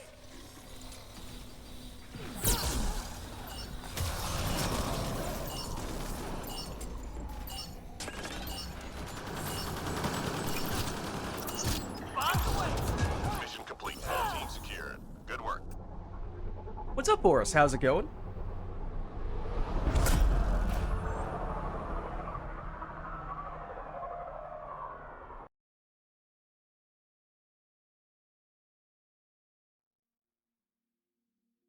How are you?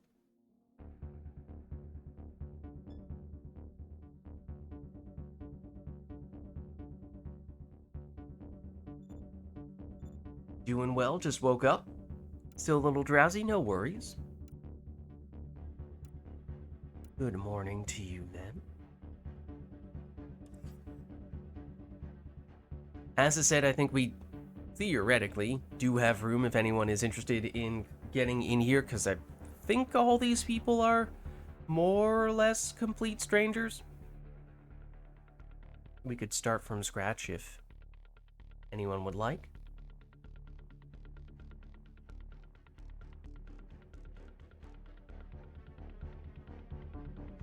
Been up since 4:30 a.m. Softgren. Wow.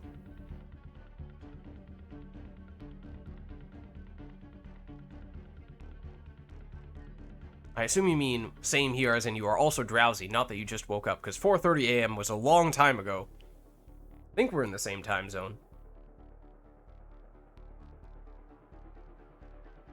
Yeah, I mean, some of these people look pretty new by the looks of things. So, it'd be one thing if they're, I mean, for the most part, anyone who is not new, you probably run into eventually. Just because there's a relatively small number of consistent Mass Effect Andromeda multiplayer players, but for there to be people who are still starting Mass Effect Andromeda new in this day and age, that's saying something. Yeah, no worries, Sovereign. I gotcha. Alright. Let's... Well, do we have any infiltrators if I swap off? We don't, so I should probably at least stay as an infiltrator. Could be Huntress, that'd be the easy... Let's go, Turian Agent. Let's do that.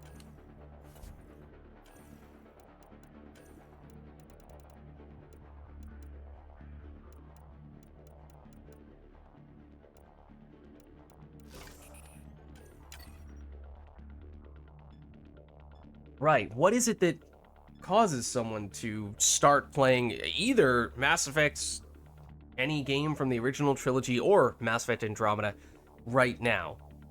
Is it a sale? Major announcement? A few weeks ago, I did hear some people saying that they were returning to Mass Effect 3 multiplayer because of N7 Day. So that makes some sense, especially this year. Well, I mean, some N7 days are more prominent than others, have more going on, more announcements than others. That makes sense. A random chance? I mean, any other time of the year you'd have to think something more along those lines. There was definitely an enemy there. Oh, right. Well, we can do that. Now we can definitely see where said enemies are. Oh, right, that guy's on the other side of it. Alright. Swing and a miss. Let's try again, shall we? Third time's the charm? There we go.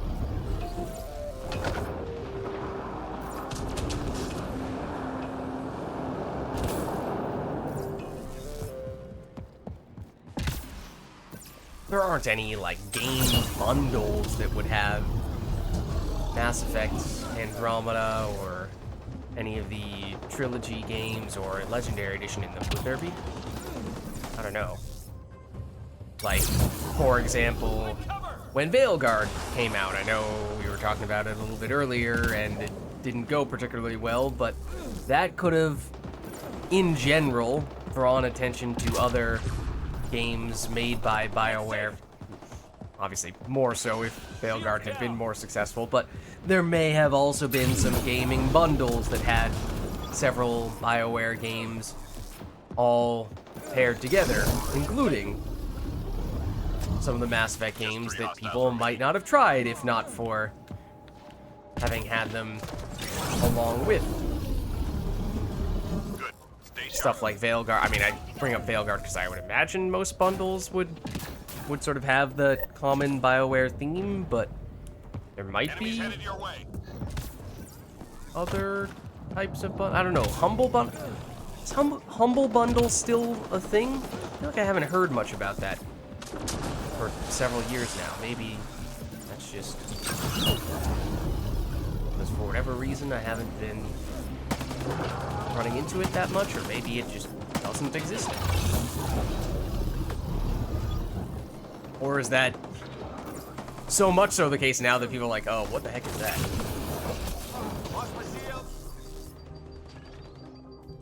That's an interesting question. That might be true, Boris. So yeah, maybe not. You would think getting bundled with other EA games would be the most likely place where one of the Mass Effect games would get paired up with other stuff. Maybe some other EA games, in which case probably more likely that you would get Mass Effect showing up in a bundle, because there are a lot more EA games that are not named Mass Effect than there are games that are named Mass Effect. Find cover. But I feel like EA might not do that very often. Actually, I say that. That is how I originally played the Mass Effect trilogy, was I saw that I was eyeing it for a little while, and then I eventually saw back on PS3 on the PlayStation Store, or whatever it was called. The full trilogy was $15 for a bundle. I was like, okay, I'm gonna seize this opportunity.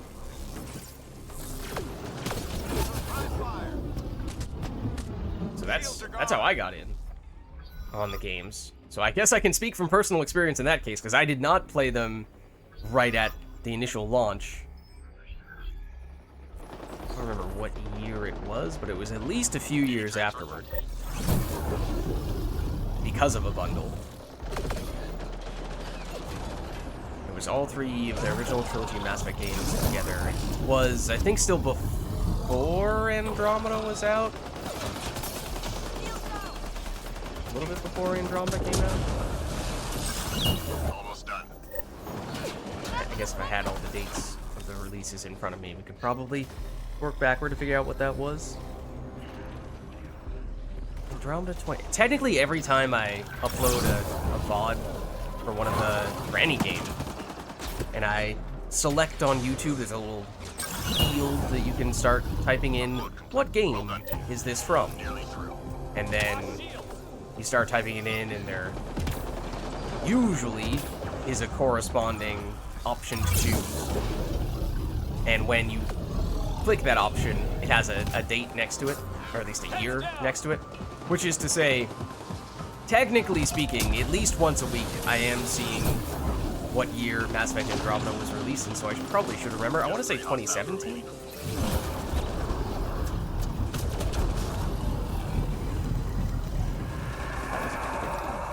So... I think that means... Keep it going. But what year did Mass Effect 3 originally come out?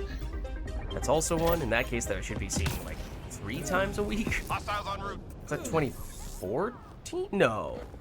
Was it that late? 3 was 2012? Okay. So I think I probably played the original trilogy. I think I finished it in 2014. Might have started it in 2013. Get down. Somewhere around there. So yeah, not immediately after Mass Effect 3 came out, but not so late that it was Mass Effect Andromeda was released.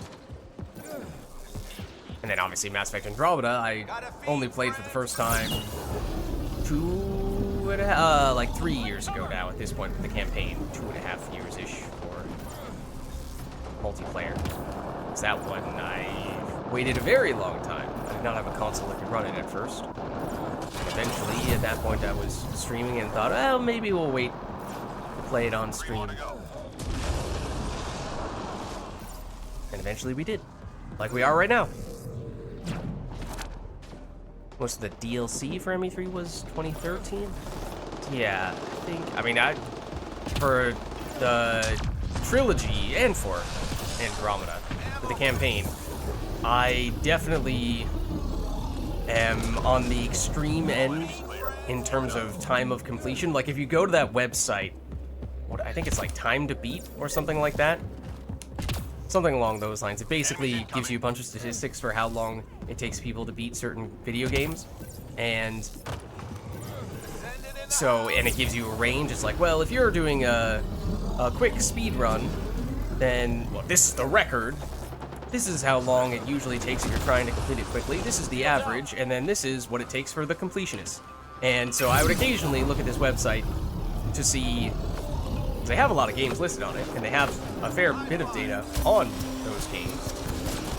So sometimes I'd use that to gauge, okay, if I'm thinking about picking up a new game, do I think I would have time to play this game in the amount of, detail, effort that I would like to play it with? Because, yeah, I'm usually, like, twice as long, if not more than that, relative to the extreme end of the spectrum for how long it takes to beat games. That is a combination of, because, well, in general, I just do it slowly, but also because I want to play it once and play it right, for the most part. So I'm trying to 100% or nearly 100%. Don't get him. So I think what got me started on this was that I might have started Mass Effect, the trilogy, in 2013, but I don't think I finished it until 2014, maybe even beginning of 2015. I don't think it was that much longer Intel says the can't left genetic surveying devices in your area. Let's find between me finishing Mass Effect 3 and at least hearing about the announcements for the anticipation of Mass Effect Andromeda. It was still a little while before it actually did come out, but I had plenty of time to be involved or to follow various posts and what problem got? people speculating on what the game would be like. And I was following that stuff pretty closely at the time, despite, as I said, technically not having a console that could run it. And I think my thought process was basically, well, I really want to play this game. It sounds like it could be a ton of fun. And if it is looking like it's going to be great, then I will maybe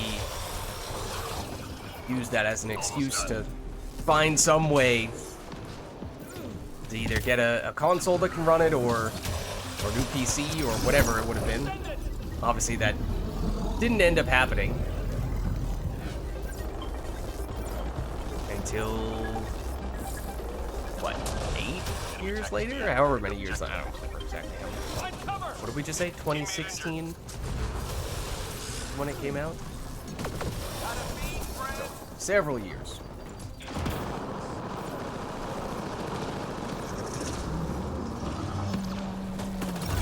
Squad member down. Did I ever install transition cutscene removal?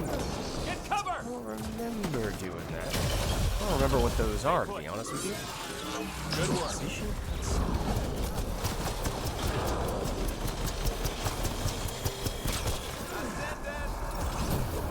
Heads down.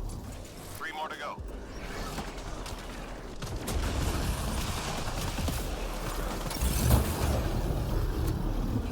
All clear for now. What's up here? How's it going? When did I get into PC gaming? That's a good question. Shuttle incoming. In Get to the extraction general, zone. I Fiend!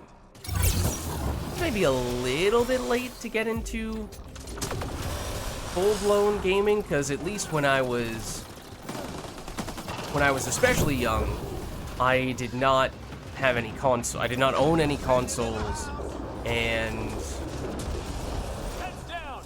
that meant that for the most part, my gaming was primarily in the form of Flash games. So it depends if we're counting those. If we're counting those, then it does go back a decent ways. But then, before I really was using a PC to run major AAA games or anything like that, my first console, I guess actually my first console was Game Boy Advance. Find cover. Things like Pokemon Ruby / Emerald. It's one of the first big games. Oh, actually, on PC, okay, I lied a little bit. On PC, Backyard Sports, Backyard Baseball, Backyard Soccer. Those are the first ones. Then Backyard Football and Basketball a little bit after that. Technically those, if we're counting them, that would be the start. Or even some other more games targeted toward younger people. Kids, as some might say. Then Flash games. Then Game Boy Advance. Then eventually PlayStation 2, although I was a little bit of a late adopter there, I think. Eventually PlayStation 3, although again, a bit of a late adopter there as well. All targets down, everyone stand. And Lost then shields. PC gaming. Which probably... where would I draw the line there? We're talking, again, like full-blown big games beyond just Flash games, like stuff on Steam. Probably like 2014? Didn't used to be. Didn't used to be. Back in my day, we used to use CD-ROMs.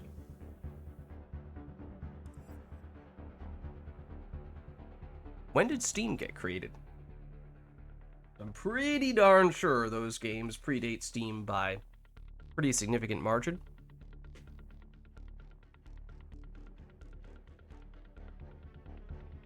At least in their original form.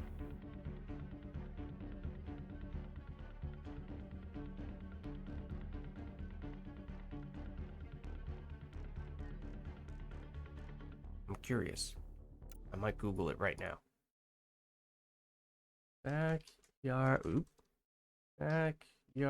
baseball. That came out when? 1997. Steam release date. I see these other people already. 2003. So yeah, it predates Steam by several years. Right. Steam has had some stuff that has come on several years after it was initially released, in some cases decades after it was originally released, as sort of a nostalgia play. Which, I mean, to be fair, does appeal at times. There was a time where I think I saw when the backyard sports games were first added to Steam, and I was like, oh man, that brings back memories. That would be kind of cool. So, almost got me there. Potentially would still be interested in checking them out. I don't remember how expensive they are on Steam, but the other thing is that, going back to the Flash games, my favorite games ever are Mass Effect 1, as I was saying earlier, that's my favorite of the Mass Effect games, and a Flash game, or at least what was originally a Flash game, called Mardek. Used to be on Congregate. Potentially among some other things as well, but... And that... How long ago? Like 3 or 4 years ago, maybe? I was just randomly looking at the Steam store page, happened to scroll over to the new releases tab, and saw Mardek, my favorite, somewhat obscure Flash game from over a decade ago, pop up there, and I was like, what is happening? What? Are you serious? Are you for real right now? This game is now on Steam? Because that's one of the things when I started streaming, even before I started streaming, and I was thinking to myself, is this something that I would be interested in doing? I don't know. If so, what games would I play? Well, I would like to play either new games that I have yet to play that I have long had an interest in doing, like Mass Effect Andromeda, or I would like to go back to some of the favorite games that I have played. Though in that case, well, especially if there's some older games, then could I break them out a decade later, or would that just be kind of strange and out of nowhere, no one would be interested? Well, I guess in that case, I'd kind of need an excuse to get into them again. And so for Mardek to pop up out of nowhere on Steam, I was like, no way. This is a dream come true. And then for Mass Effect, had the Legendary Edition pop up, which was also in a way sort of the inspiration for trying the Mass Effect 3 multiplayer, because I'd never done Mass Effect 3 multiplayer initially. I'd only done the campaign. So it was only like a few weeks before Mass Effect Legendary Edition came out, I think, that I was thinking, oh, well, this could be an excuse to also try out the multiplayer. I wonder if anyone's still doing that. And obviously, that's become something that we do quite a lot as well.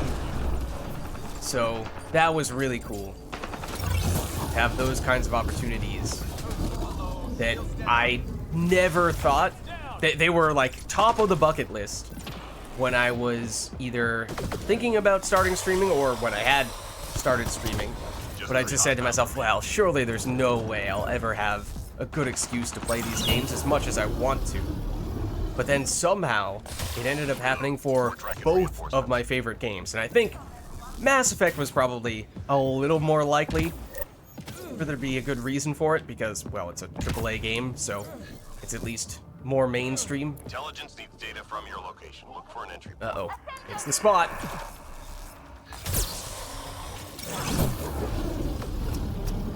But never would have anticipated that we would get something like Legendary Edition showing up. But then Mardek, I mean, that truly just came out of absolutely nowhere. And it was just a complete coincidence that I happened to look at the new releases page on Steam and see it there. If not for that, then I very well could have just completely missed it altogether.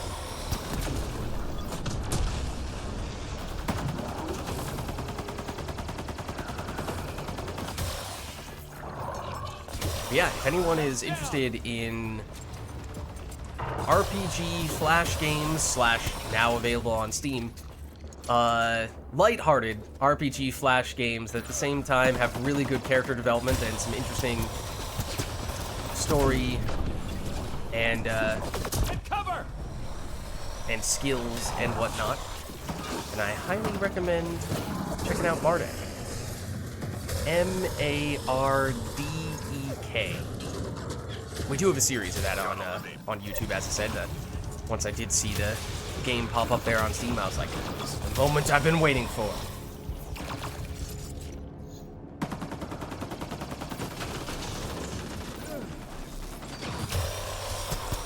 Yeah, the bucket list at this point, those were the two big things. Mass Effect, ideally Mass Effect 1, but to get the full trilogy, great, and to somehow get back in, or not get back in, because I'd never done it in the first place, but to try out Mass Effect 3 multiplayer. Those were the top things on the bucket list. The top things remaining on the bucket list that we've yet to get to probably would be a Pokemon game, but I don't have a Nintendo console right now. Slash, I don't know how I would even stream from a Nintendo console if I were to get one, so that would be tricky. But like, if I'm just thinking of my favorite games that we have yet to stream or make videos for, Pokemon. Good one. But actually, even just above that would probably be the Infamous series, which is a PlayStation exclusive, if that means anything to anyone. I really love those. What just happened to that feed? Excuse me? Anyone care to explain where that fiend went?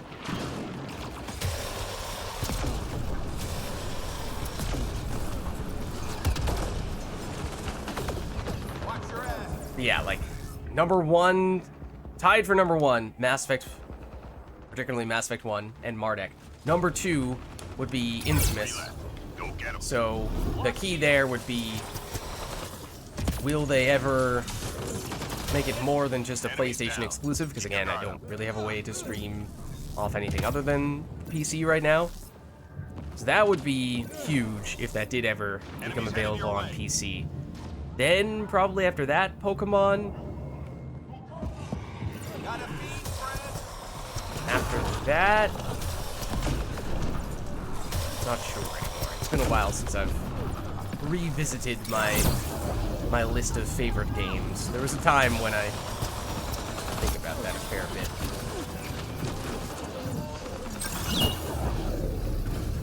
There's a chance that some of those games have shifted around a little bit as time has gone on, or that other games have now been added to the list. They may have jumped ahead of some other ones. I think I was a late player of The Witcher 3, or the full Witcher trilogy, but particularly The Witcher 3.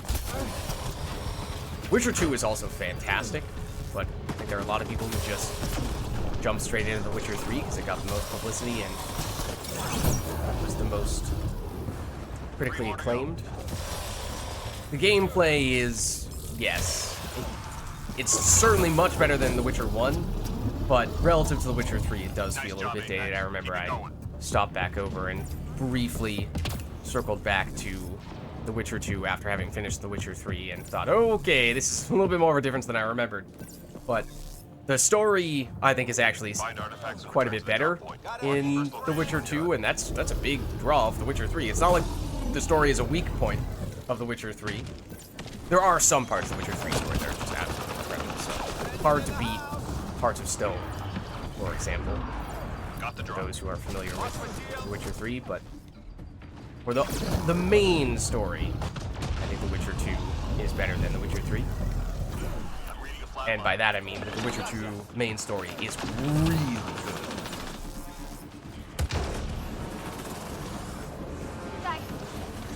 I am with you on the early game boss battle, though. I'm pretty sure I know which one you're... Actually, there are a couple of early game boss battles in The Witcher 2 that were extremely frustrating to do.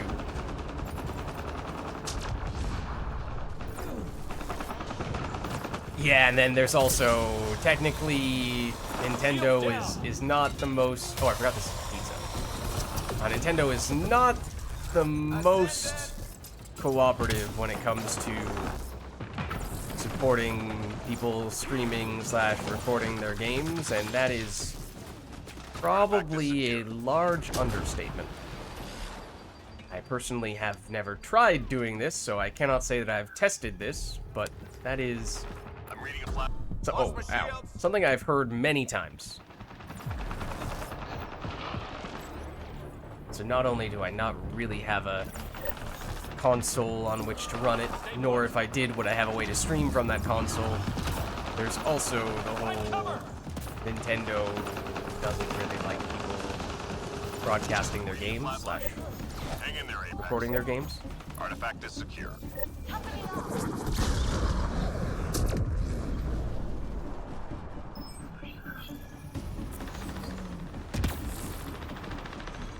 Oh, the K-Rin.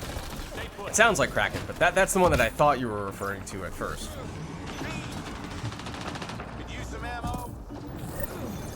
And I'll avoid going too far to spoiler territory, but the boss immediately after that one, as well, can also be very frustrating. So I kind of had to cheese him. All artifacts secured. Shields out. I won't go into any detail in case I know that game is obviously quite old at this point, but as I said, I think there were a lot of people who just never played The Witcher 1 or 2. The Witcher 1 is very deep, so that one, that is more understandable. 3 left. Go get him. And I think even if you are a fan of The Witcher, there's a stronger case to be made for just not doing that one because it's barely a combat game. You can make the first video we have for the Witcher 1 campaign, I only somewhat jokingly refer to it as a dancing simulator game. Time to go. It's honestly not that much of an exaggeration. It legitimately is a rhythm game. At least for the combat, which feels really strange and really out of place, especially if you're going straight between Witcher 1 and Witcher 3. Witcher 2 is a big improvement on The Witcher 1 in that way, but as I said, it still feels clunkier than The Witcher 3 does, the combat. So if you do go in order, I think it makes it a lot easier to appreciate The Witcher 2. With all the big improvements that it made. But if you go from Witcher 3 into Witcher 2, then yes, it's maybe a little harder to make that transition.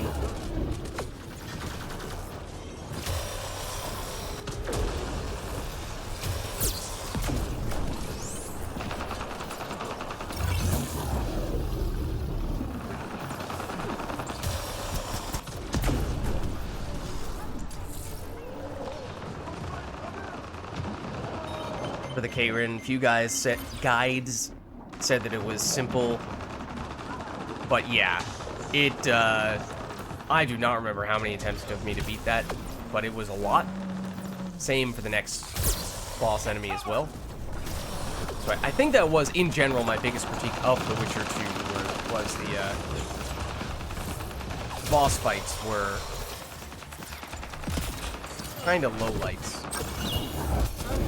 It did also have a fair number of quick time events, which I think is kind of just a sign of the times. There was that period for a few years when every game was trying to put quick time events in somehow. It was the big way to make cutscenes more engaging, but it just didn't really stand the test of time, did it? Not something you see very often anymore. That's how Apex. That one, Come on home. annoying though it may be at times, that one I'm more forgiving of. As I said, the gameplay, if you're going for Witcher 2 back into Witcher, or if you're going for Witcher 3 back into Witcher 2, then it's a little bit tough, but if you're going from Witcher 1 to Witcher 2, then it feels like an amazing leap.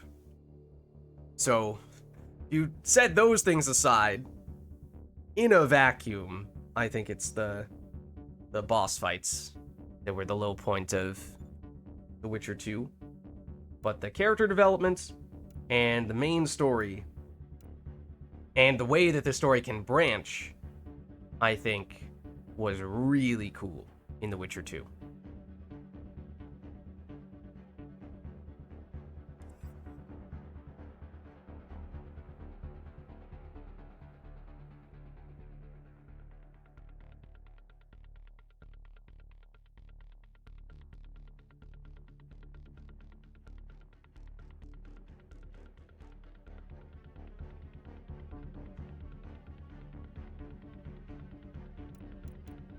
Alright, well, we do certainly have a couple of spots here, if anyone else is interested in getting in on the action. And at this point, we've done the dailies, we've done most of the Apex missions. I don't think we did the Plat. But if anyone wants to do any of those things, we could double back and do them again, or we could take on the Plat Apex, or we could do whatever. Or we could just stick around with this person, if they do, in fact, want to stick around.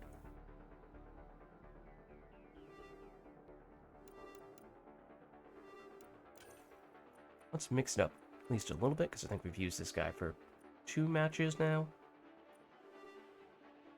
And especially if it's just 2 people, I think we definitely do want an infiltrator of some variety. We could break out the Huntress now if we wanted to.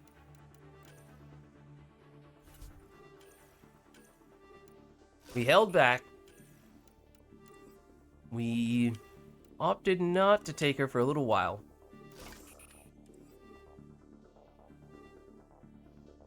What's this person rocking? Ghost Inferno? Okay.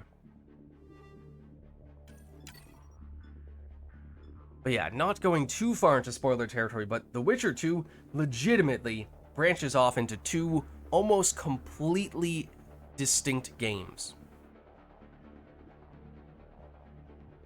So, you know, you see some games where people say, oh, well, yeah, it has decisions the player can make that are supposed to change things, but does anything really matter? Does anything really change when you do that? This one's simple. With The Witcher 2, absolutely, dramatically so. Go!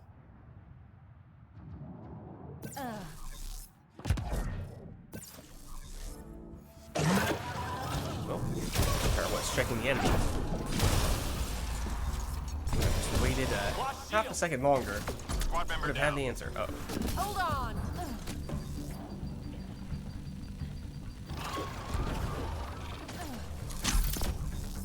Here I come. Oh yeah. Moved in properly? Hope so. Find cover. The fact that they didn't really move much doesn't concern me. Shield I down. think they're shooting right now, though.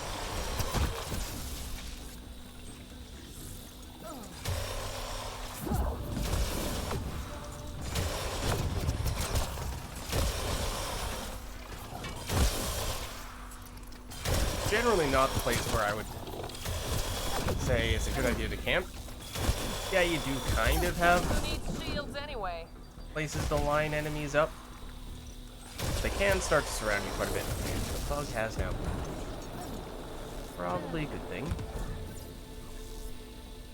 Good old Flash games. Heads down. I mean, the thing is, there was a time when, I mean, they were free, generally speaking. I can't remember if there were any ways in which they did monetize them. Heads down. But it meant you could play tons of different Flash games. And any given day, if you wanted to switch it up, find a new game to play.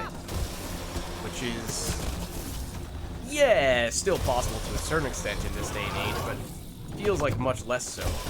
And it just meant that there were different kinds of hidden gems with the Flash games that you probably never heard of before, and you played them for a day, maybe as long as a week, and then Go get him. once you were done, or once you didn't feel like playing them anymore, you probably never heard of the games again. But actually, just a few days ago, maybe a week or 2 ago, Stay sharp. there was something that just reminded me of this Flash game that I had really liked a while, you know, many years ago, but I had just completely forgotten about it. It's like, oh man, it'd be really nice to to at least give that game another look again, see what it was like. Because I remember really enjoying it, but I don't even remember what the name of it was. Some kind of, RPG. Flash RPG. Shields out. Sort of remember the art style to a certain extent. It was an RPG, you leveled up your character, you had different weapons you could choose between, you had different factions that you could gain or lose favor with by doing different quests, and that would potentially give you access to different quests, or at least different types of gear, and the different factions would specialize in different types of gear, so depending on which ones you befriended, that would affect what type of high-level gear you had access to, and just did a really good job with it. And, I have no idea how big of a team it was that made it. I imagine probably not that big at all. In which case, really impressive for people who did it. And it's the kind of thing where, some days you would just stumble upon games like that. You didn't know what you were necessarily getting yourself into, but you figured, hey, it's free. I have a little bit of time, I'll check it out, see what it's like, and maybe it'll be good, and sometimes it's horrible, but other times it's great.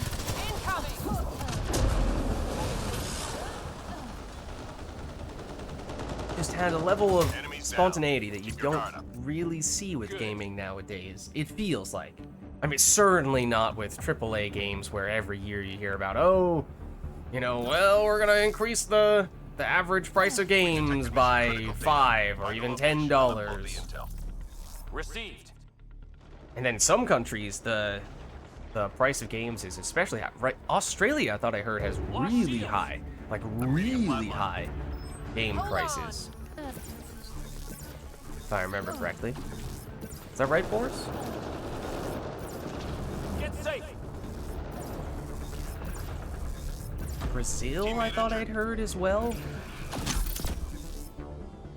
Either just has higher prices than, I think those are the two that I hear the most. Fragment uploaded. And then, you have the matter of, like, I don't know, Lost shields. if you start converting from one currency to another, like, what is that, 110 in USD or in it's Australian dollars, right? You also call it the dollar, but it's different for you. So I don't know what the conversion rate is, unless you have already converted it there, in which case, you're right, that's basically double. Probably should just go Here I for an come. objective with this guy and use stealth Thanks. as a shield spoke. Cloak, I suppose. Shields down. I'm reading a flatline. No! We do need to do these. Nope, don't stomp him. Thanks.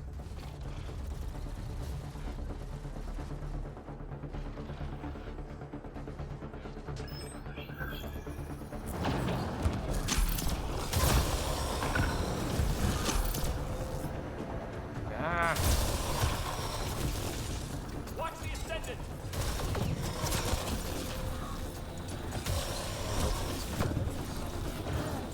Leave me alone. I'd like to finish this spot.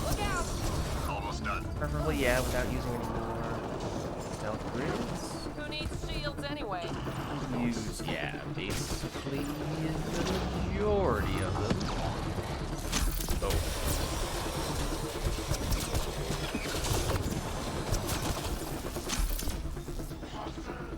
Yeah, an American pays 60 US. Yeah, I'm just saying I don't know what the conversion rate between US dollars and Australian dollars is. Like, it's not 1-to-1, is it? Australian dollars are distinct from US dollars. You call them the dollar, but it is your own currency. Shield's gone. Here I come. Good work. It's like, I don't know if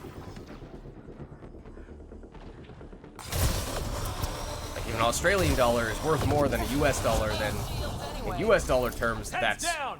more than $110 per game, which is unbelievably expensive. If it's roughly 1-to-1, then yeah, that's about twice as much as we would pay. It's worth a little less than $1 US, then Shields down. it's not quite as dramatic. Here I come.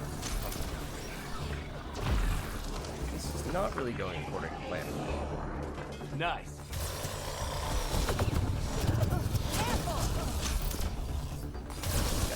Shields anyway.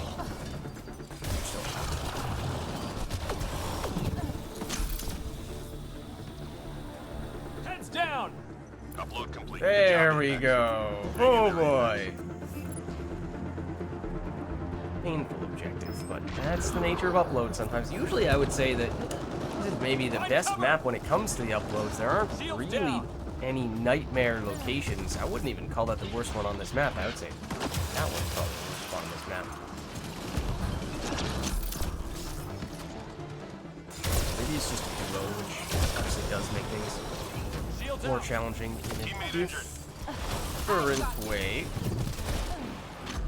Teammate injured. As I cloaked. Needed to do it earlier.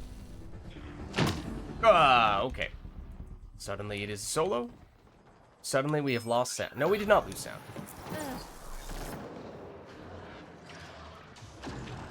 $1 equals about 1.5, a little more than 1.5 Australian dollars. Okay. Yeah, so it's not. I mean, it's fairly similar, but it's not. Not quite 1-to-1.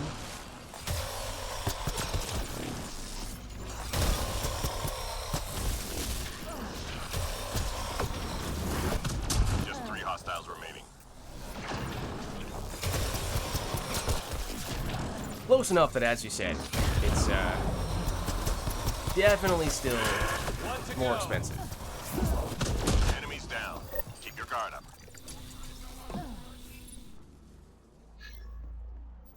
So, like, for us, Enemies incoming.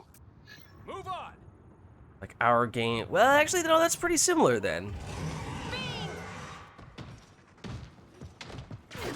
Like, multiply 60 USD by 1.59, as you said there, and that comes out to close, not quite that number, but close to it. So, fair bit of that is coming from converting from one currency to the next, but there is still a price premium there. Teammate injured. So yes, it's expensive in Australia. Good one.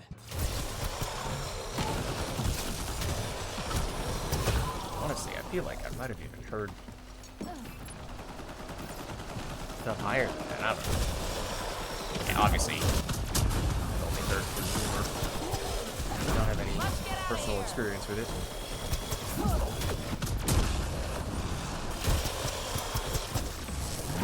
I mean, that's part of the appeal, in a way, of playing games that are a little bit older or shying away from AAA games. If price is a concern, then either waiting until the base price is down or waiting for a game to come out on sale. Oh, we got fake Xanier / Xanier's little twin brother again.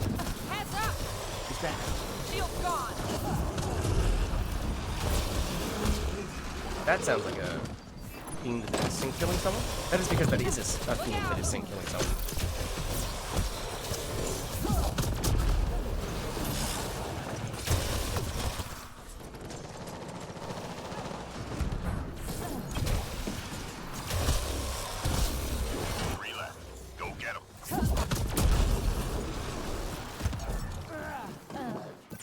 Oh, but then you have things like pre-order costs.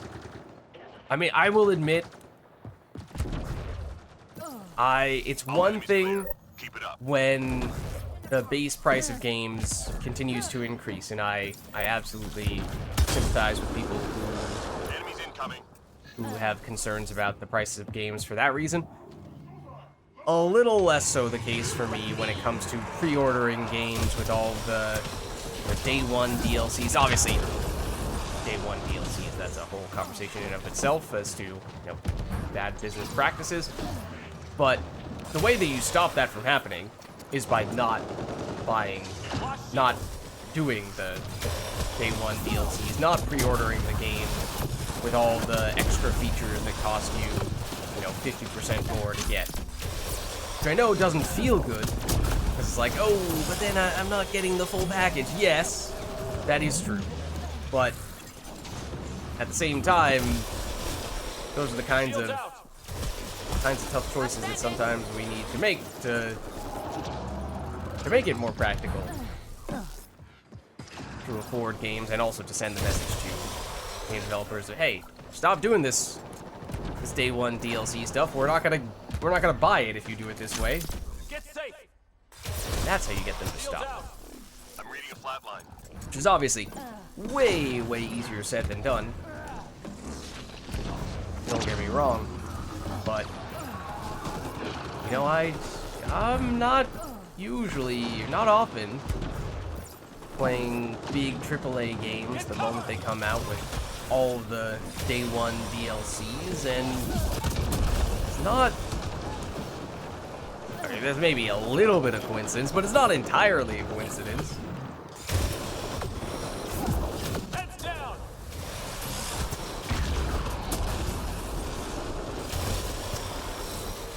Just 3 hostiles remaining. Right, but that's how they get you, right? That's how they get you. They have basically put a price on FOMO. They have basically said,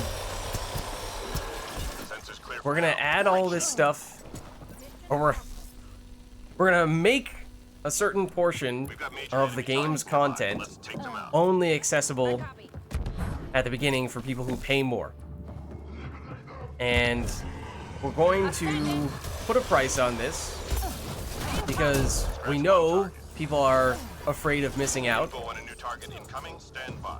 and so much so that we can make that a pretty expensive price.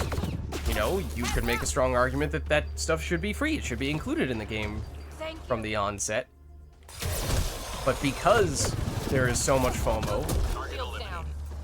that's what enables them to do that. So I know it takes a strong will to sort of say, no, I won't stand for this, but at the same time, it's kind of what needs to happen if change is to take place. Otherwise, they're going to keep getting away with it because that's how they're able to get away with it in the first place. And if those factors never change, then to them, you know, I'm not even sure that it's necessarily the game developers as much as it's more so like the publishers. It probably depends case by case, but the point being that if you don't hit them in the wallet, then you're not going to get their attention. Target still in the So it field. doesn't matter how many strongly worded Twitter posts or whatnot you have. It's never really going to change anything unless it ultimately leads to action, or really, in this case, inaction, deliberately not Here I come. making those kinds of purchases that enable that kind of behavior from the developers slash publishers.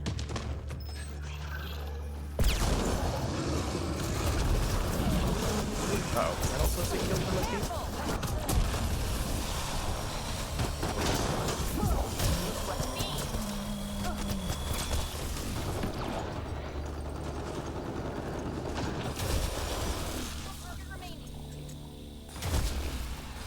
Whoa, that was a big teleport.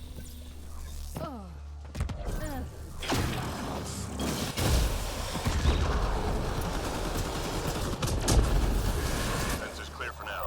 Great shooting. So yeah, you know, sure, if you don't do the pre-order day one DLC stuff, then maybe you're not getting some of the Get to the extraction zone. cosmetics, or, you know, some other little feature that's only available at the very beginning. But Who needs shields ultimately, anyway? is that gonna be the thing that makes or breaks whether you like the game? I mean, to be honest with you, hopefully not. I can see how if you like the game, you want to support the game, then maybe at that stage, you're willing to spend more money on it at that point, both as a way to help support the developers, but also because you really enjoy the game and you want to find other ways to either, you know, engage with it if it's more content, or again, at least with this specific argument, if it's you know, more just purely cosmetic and nothing gameplay oriented, then it at least lets you customize stuff a little bit more and have some more fun with it in that way. But that, to me at least, that stuff is always, if not secondary, then probably at least tertiary. Good work. You know, that is nowhere near the top priority for me. Because if I don't really like a game, is it gonna make a big difference if I can make my character look different? Add more colors to my character, or get a new character skin, or a new weapon skin, or something like that? That's not gonna magically turn a game that I don't like into a game that I do like. If I already like the game, it might make me like it a little bit more, but even then, it's not a big game changer by any means. Otherwise, you know, maybe in the niches of situations where the character customization is one of the key components of the game, like it's, I don't know, an art game or something like that. If it's an art game and you don't have access to the color green without, or one of the primary color, like you don't have access to the primary color yellow without doing the day one DLC, all right, fair enough. At that point, I mean, that's pretty egregious practice at that point, but you have a very valid reason, very reasonable reason for wanting to buy that from day one. But if it's, you know, like, oh, I can't change the light color of my character. Like, okay. That's alright. We're gonna be okay without that. Like, even if other people have it. Not a huge deal to me.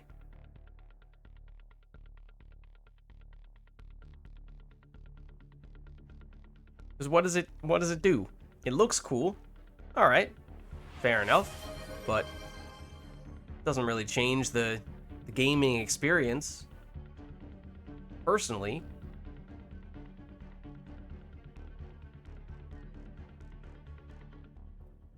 I mean, otherwise, it's like, okay, are we starting to get into sense of status in the game? Like, oh, well, this person looks better because looks like they're a better player than me, and that's really important to me because they have that day one DLC that makes their character look all fancy, and I don't have that. And then you start getting into the whole comparative nature, and that's just a really slippery slope that I really do not like. So from that standpoint, that also doesn't really change much to me. But Boris is requesting weapons. Don't care about light color until the update that lets us change it. Alright, I think I already know what you have in mind here, Boris. At least, I have a guess.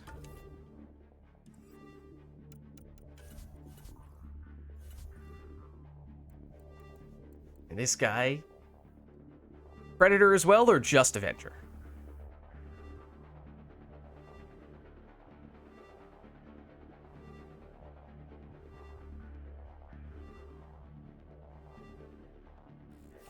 Just Avenger? Okay.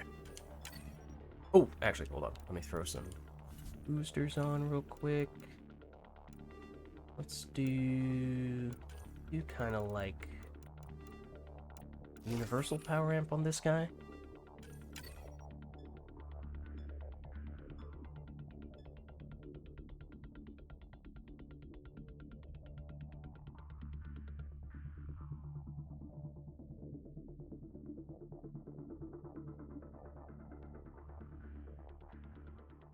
Were you focusing on... We randomized this map, didn't we? And enemy, I thought. And we got exactly the same thing twice in a row? Did I not randomize this? Let's do it. Or did we truly get... What is that? I think there are 9 maps, 3 enemies, so there's a 1 in 27 chance that we would have gotten that.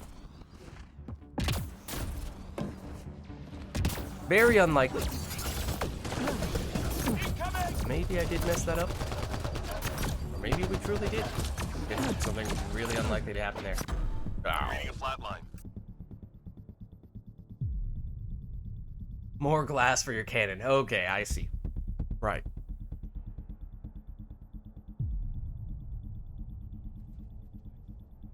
Appreciate it. Oh. Oh. Music him as he falls down.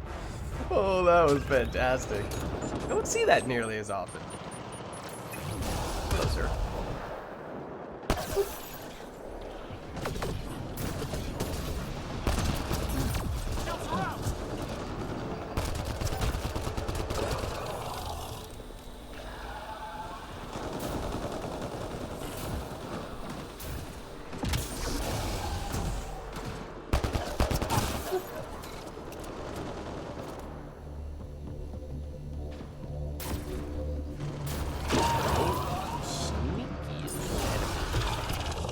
Sneaky enough to avoid the boop. Go get him.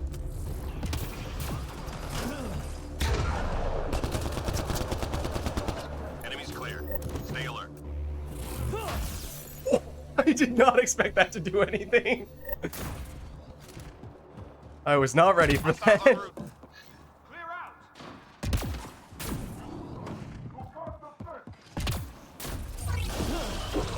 Surprise boop.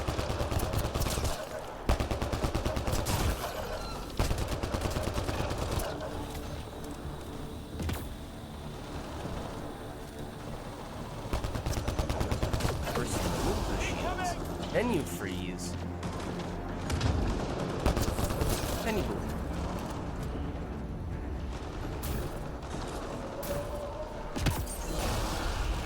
Is it bad that as soon as I started repeatedly saying the word boop, I kept on thinking of the song, and okay, get mad at me for the cheesiness of the song, but The Hook by Blues Traveler? Because the boop brings you back. I ain't telling you no lie.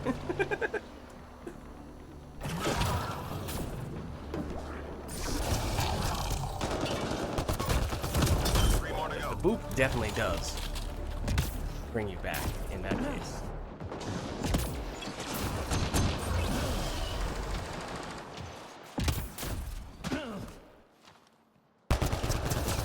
That hurt them. Be ready. It's usually the hook, in case that wasn't clear. It's called the hook. And that is usually the chorus. Objects of interest detected in the What? mission It area. was Return to drop point. early 1990s, maybe? Kind of like... Often, I think...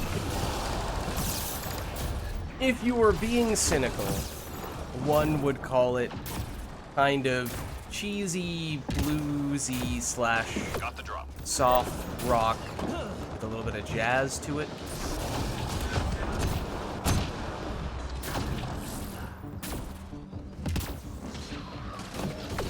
Almost, trying to think of bands I would compare it to. Almost like a softer Dave Matthews Band, in a way.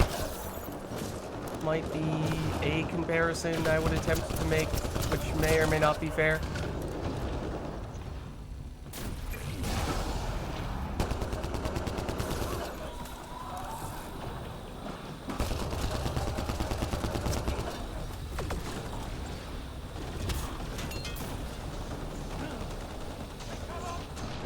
When I also somewhat, I also spoofed the song and someone didn't really watch delivery of it. So I probably am not doing it particularly good justice, but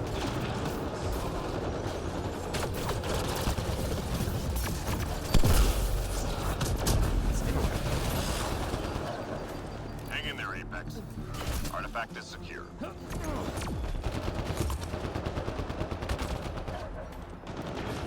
Lost shields. if I had not been streaming for 3 hours at this point, I maybe would attempt to... Where is this enemy? Squad member down. Not there, apparently. Oh, no, they were there. Maybe attempt to do it a little more justice.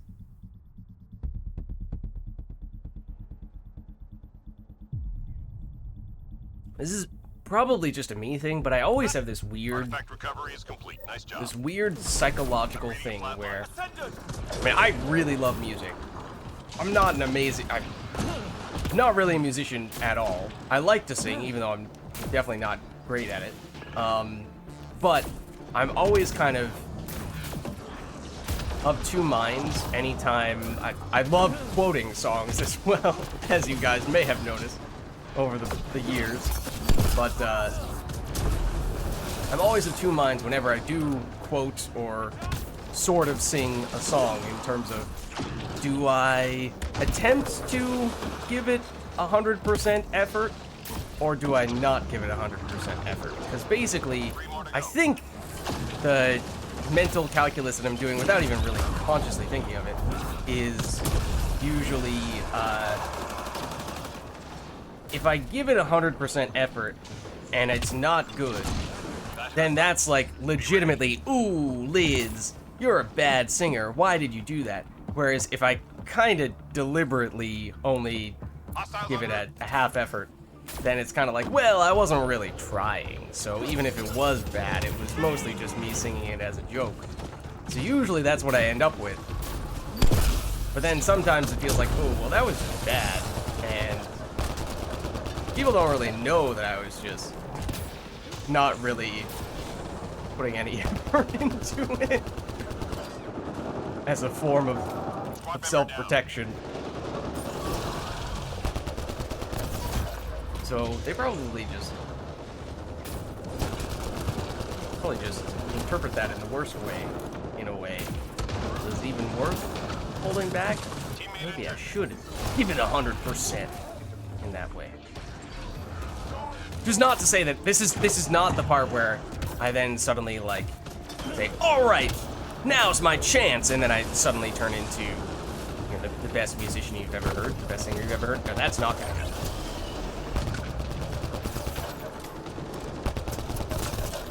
Just saying, I might be a marginally better singer than I would otherwise seem to be. Lost shields. At times.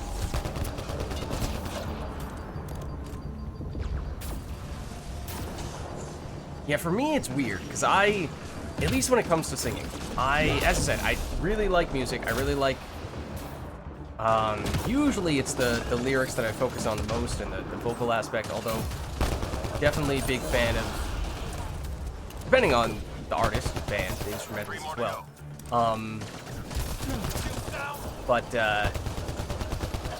enemies clear. But when I am, I forgot where I was going this. Assume Lids is a bad singer. No.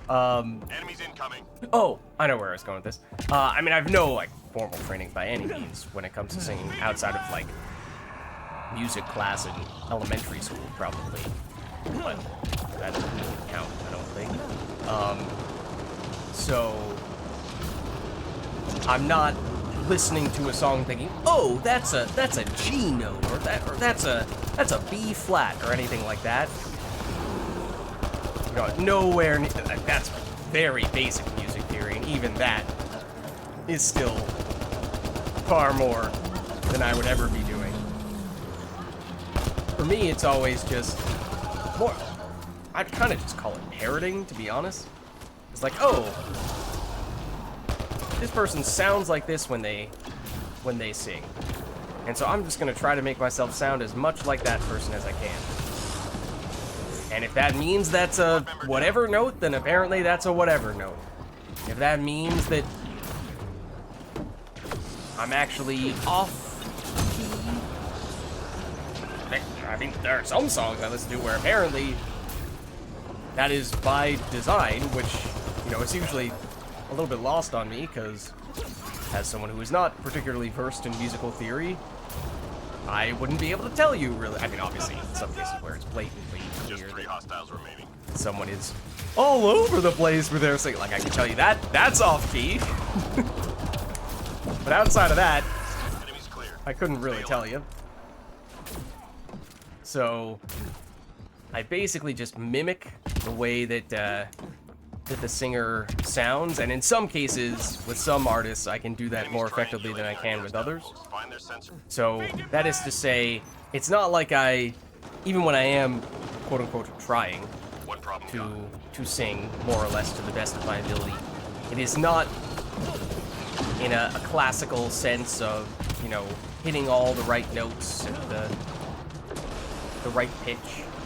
It's more so just which songs and which artists can I most effectively recreate.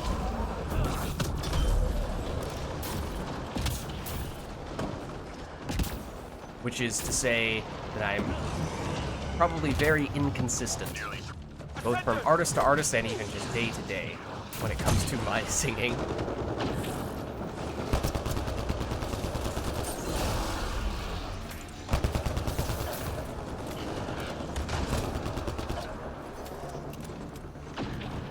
All enemy devices are now Not mean offline. to do that. I'm not even sure if I knew you could do that. Hold on. Now I need to try it again. Nope, he's up. Come up. Saw the icon. Squad member down. I'm not doing it the same way he did it.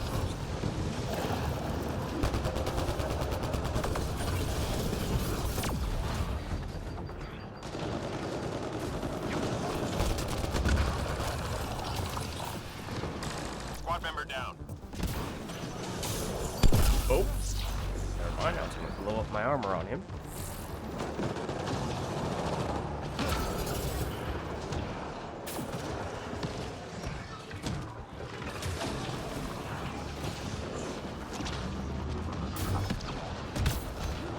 Okay, that's the other thing.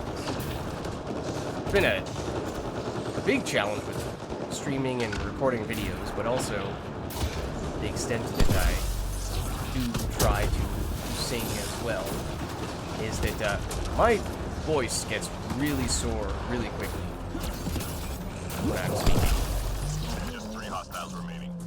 Even more so probably when I'm trying to sing this stuff. So that is also definitely a challenge.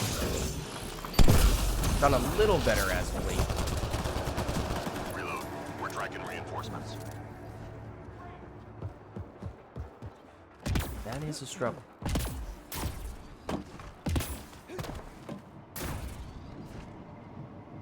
Time to go. Get to the extraction site.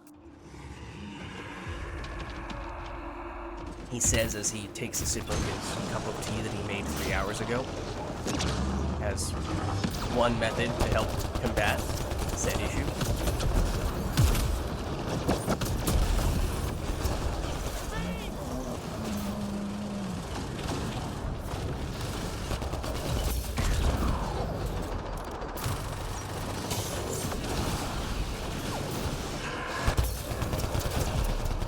Hey, did I ever tell you guys something? The food brings you back. I'm telling you no lie. That's more along the lines of actually trying to sing. Again, probably at least a few of those notes were definitely off key, but more effort was made with that.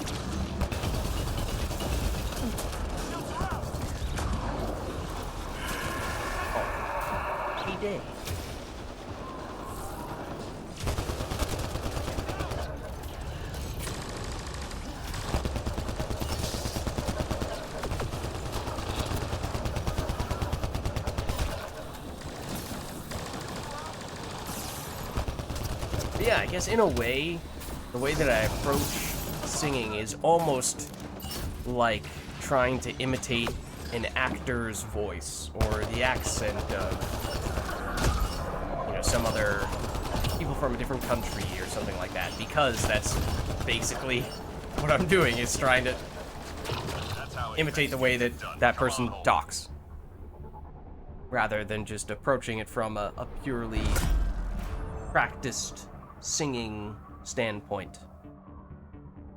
You know, one note at a time.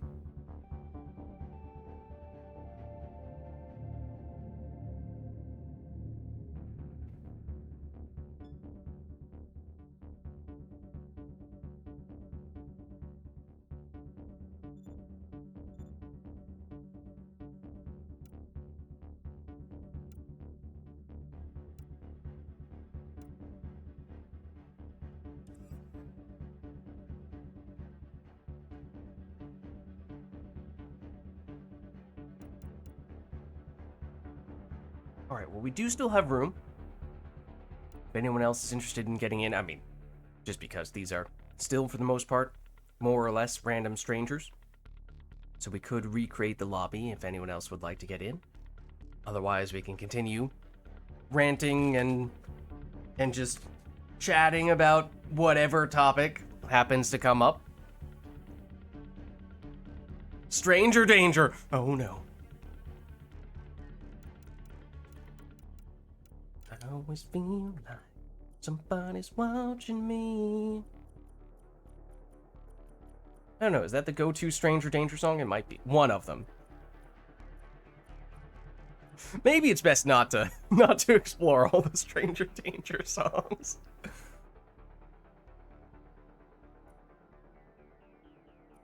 guess we haven't used the kineticist yet today. Yeah, that was random map, random enemy, and we happened to roll the same thing twice in a row.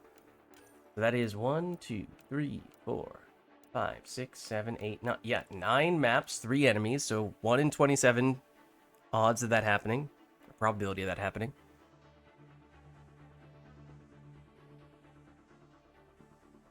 I don't know, I just work here. Now, granted, the map and enemy combo that we just had twice in a row is more or less the ideal combo for this character. The chances of us getting that 3 times in a row is, well, technically it's still 1 out of 27 for this next one. But collectively, extremely low. It is random, yeah. I haven't changed it since then. And we just had it twice in a row.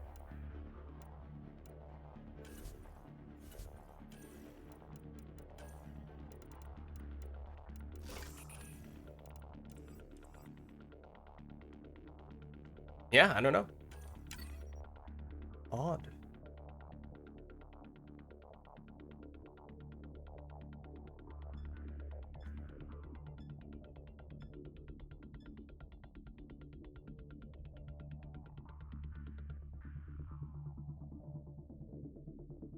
I was just thinking about this map, because we've seen several repeats. This is our first time with this map today, and I'll say it every time. Every time we load into this map, it is at least... We need to secure this position. Enemies on the move. Be ready. What? At least 2/3 of the time, it feels like, we get the nighttime version of this map. Whereas for any other map that at least has the possibility of it being nighttime, it is way less than 50%. Also, wow. I'm reading a flat line. That is way more damage than we are supposed to take.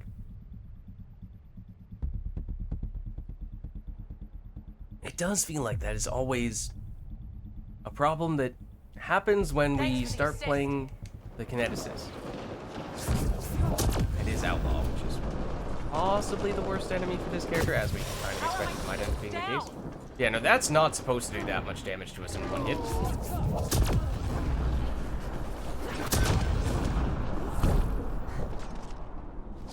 That's a big bug.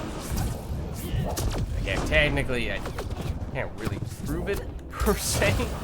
But I've played this game long enough that I have a pretty good feel for how much damage every type of enemy attack is supposed to do. And when that damage is not where it's supposed to be, I notice. Watch the enemy fire. 3 left. Go As I get 'em. said, for whatever reason, with this character in particular, yes, she is squishier, generally speaking. That was supposed to be the other skill. But even then, All enemies clear. Keep it up. even then, not supposed to be that quick. What do we get, like 3 shot by Enemies headed your way. the Turian? At least once our shields were down. Also, this is just a random aside. It's not necessarily exclusively a Mass Effect Andromeda thing, but it is something that does happen in Mass Effect Andromeda. Our shields are not supposed to go down that quickly. We barely got hit. We did get hit, but only barely. But, anyone else annoyed when there's a game that has a shooter game where both players and enemies can have shotguns? And for players, you try to shoot your shotgun from long range, you're gonna get little to no damage because it's so wildly inaccurate. However, when the enemies use their shotguns, they can snipe you from the entire length of the map and still get full damage. That always frustrates me. Not a Mass Effect Andromeda exclusive thing, although it does happen in Mass Effect Andromeda, but every time it just feels like, well, surely there's a better way to make this happen, right? 3 left. Go get 'em. Yeah, and maybe, you know, it's not the most accurate way to implement shotguns in the first place, but just make it consistent between the way they work for the player characters and the way they work for enemies. Sensors clear for now. Like, I assume it probably happens more often than not because the players can make a conscious effort to get up close to use the shotgun to greater effect, whereas the enemy AI might Find not be artifacts and return to the smart drop enough point. Marking first location on your HUD. to do that effectively, and so if they do, for whatever reason, find themselves trying to snipe enemies from across, snipe players from across the map with a shotgun, then the developers kind of need to compensate for that by making the weapon do way more damage than it would otherwise do. But it still feels like that's a fixable problem. Okay, Pull just didn't do anything. What the heck? Also, I did not... That... Accidentally dodging off the map. Now, that is on me. But Pull twice in a row, that's really on me. Artifact recovered. But, like, in this day and age... Like, even in any game, almost any game, you have plenty of enemies that behave differently. Like the Oddies, for example, they always come up in the melee range to use their melee attacks. So surely, Squad member down. you can have a shotgun-based enemy make a point of coming up into shotgun range. Can't be that difficult to do, right? Nearly through. I've got to. Artifact is secure. Okay, don't do that. Please allow me to jump up here. All objects accounted for. That pariah at least initially lived, which was kind of crazy. Careful!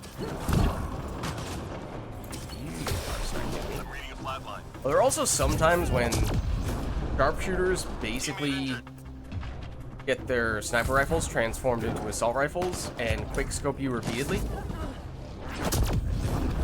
Like there's little to no time between them taking shots, which gets pretty crazy. Because they do decent damage, usually the way that you don't take a ton of damage from them, and they aren't that dangerous is that, well, they take a long time between shots. But then there's the whole, they can snipe you while they're running away in the opposite direction, thing that we were talking about earlier, and the whole sometimes, from a more pure bug standpoint, I think, they just sometimes have their rate of fire tripled, if not more than that. Probably around triple.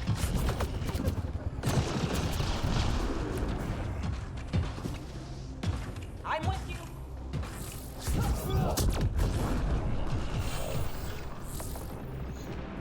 I'm reading a flat line. Look, I was trying to blindly pizza dash, okay? Careful! Shield! Ow. Thought I fixed that.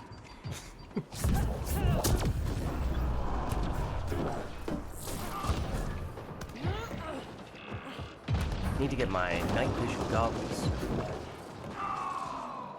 Which is actually a thing in Mass Effect Andromeda. Multiplayer at that. Steal them from my strike team.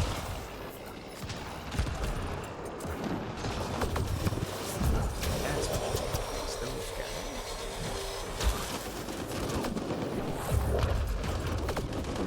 You.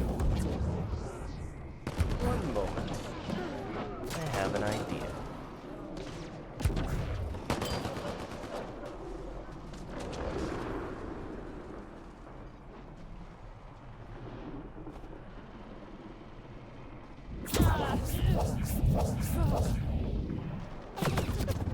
It is incredibly difficult to see that enemy in the dark. Also, not entirely sure. Oh well, now I know where that enemy is shooting me from. 3 more to go. Oh, our ascension mode. How are my That's not supposed to do that much damage. Case in point. Nice job, Apex. One clip of the Raider assault rifle attack. Definitely not supposed to one-shot. Enemies incoming. I mean, if that counts as what you know, the full clip being enough to kill you. Hydra! Definitely not supposed to be a thing.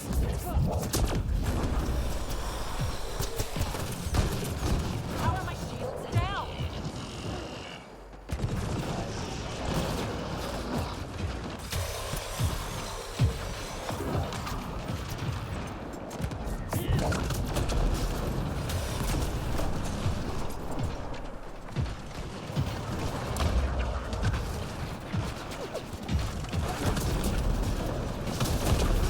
I am very appreciative of this person who's doing a whole bunch of fire priming and the biotic priming as well. One of the reasons why we are not very good against outlaws is because we do not have any ways to prime against armor. Our teammates helping us out on that. Very helpful.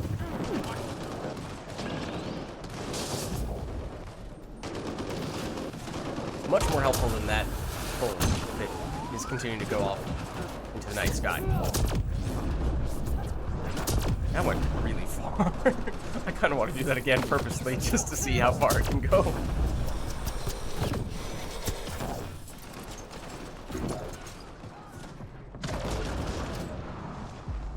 Preferably when I have some shields to speak of. Go get him.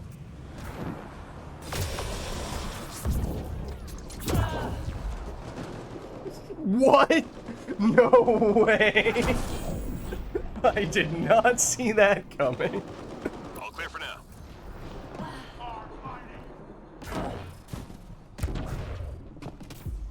Okay, now let's see how far this goes. Enemies triangulating our nearest outpost. Find their sensor and arrays it and get them disappears. broken. Hell, Hydra! Dodge.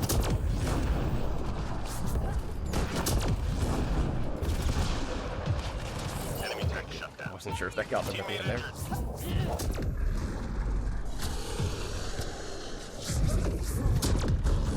Squad member down. Can I get them from here? Not quite. Oh, that's unfortunate. That's unfortunate. I would like to get out of there. Thank you. That was close.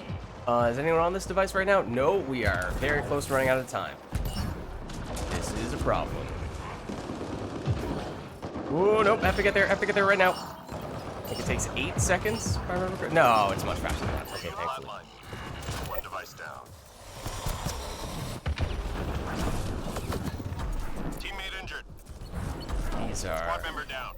These are the objectives that unfortunately sort of a rapid fire. Not quite. Yeah, it's pretty close to the rapid fire sharpshooter that I was referring to before.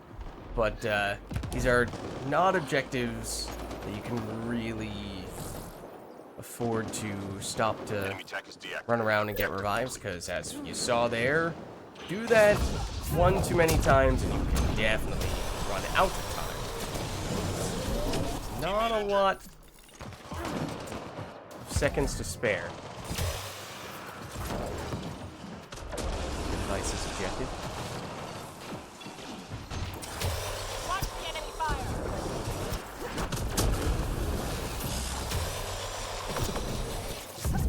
Three more to go. That works. Outlaw in particular, you think they're especially stressful? I don't know which one's the worst, to be honest. All clear for now. Because I find with Ket, you usually only just barely have enough time to finish the device before a Wraith inevitably charges into you, stuns you, and resets your progress on the device. So you need to be quick for that reason, unless you have someone providing cover. Sometimes the Wraith does not stagger you when it bumps into you, but it often does.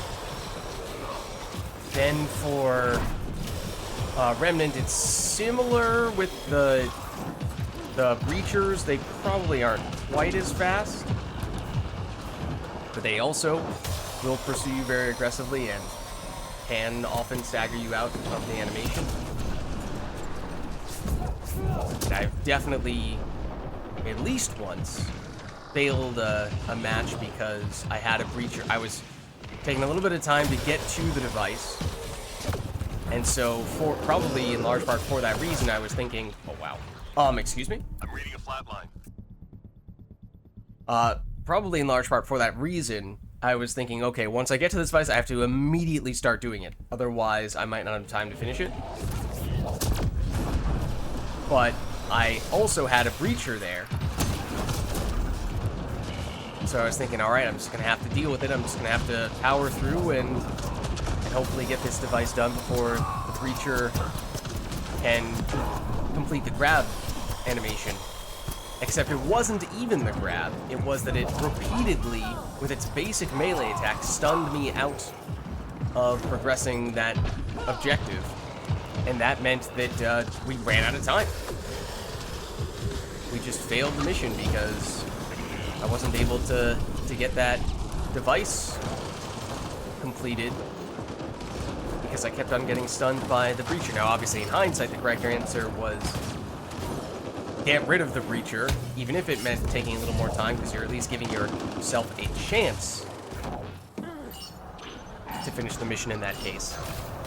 But I think each of the enemies do have a way to, each of the factions at least, do have at least one enemy Targets down. that can be a Everyone's problem Drinks for are devices. Like the Krogan with their stagger, for sure. Or Outlaw. The Saboteurs can stagger you with the energy drain as well. Occasionally the Raider grenades, although those are pretty unusual. The Audis, obviously, with the grabbing, very similar to the Wraith. So yeah, maybe across the board, that means there are more enemies that can cause trouble with Outlaw than there are with other factions. Other factions, it's mostly just, well, I mean, some of those other things the other factions can do as well. Nullifiers for Remnants will almost always stagger you if they use their big attack, although that's usually they themselves move more slowly, and that attack they use much more slowly as well.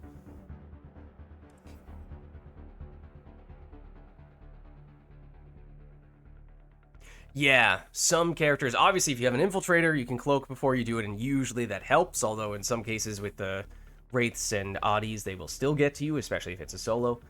But other characters, things like Singularity, what else?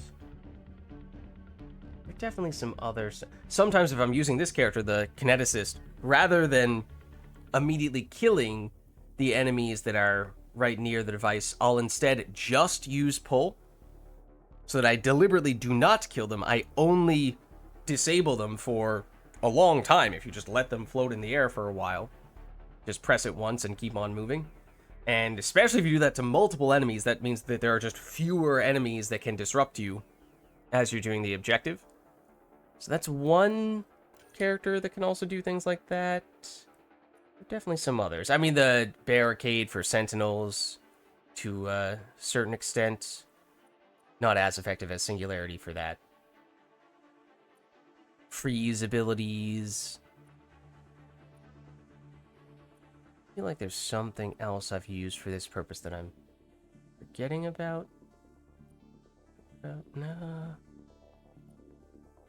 Flak cannon for stuns.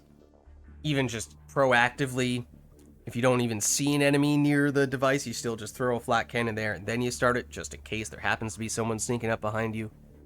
Trip mine, obviously, that's a... I mean, not that I find myself using trip mine characters very often, but it's a very straightforward way to just throw something right on top of the device. Singularity, as we said.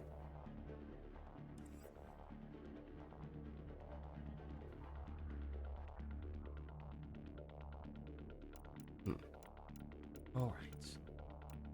Well, these guys are still just going for anything on gold.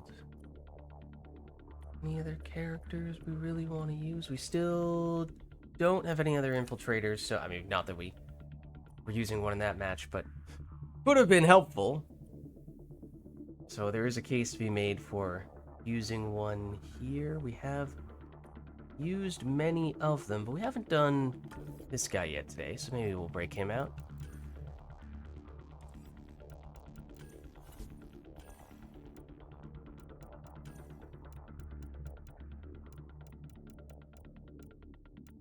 He tends to be my Grenadier Infiltrator. Oh, that's a good one as well. Sticky grenades. There were a few sticky grenades right near the device. Oh, now just a duo. Well, we do have room if anyone else is interested in jumping in.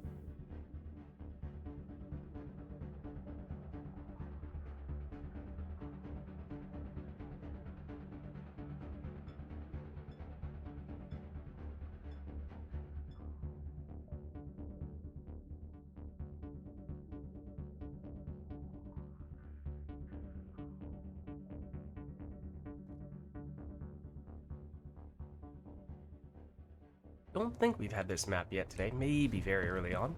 But for whatever reason, when I was thinking about various cautionary measures you can take before you start doing the devices, this was the map where I was picturing those things happening, so kind of fitting in that way. And this guy is quite good for that kind of thing. Throwing down a few sticky grenades, then using cloak. Oh no, it's more outlaw.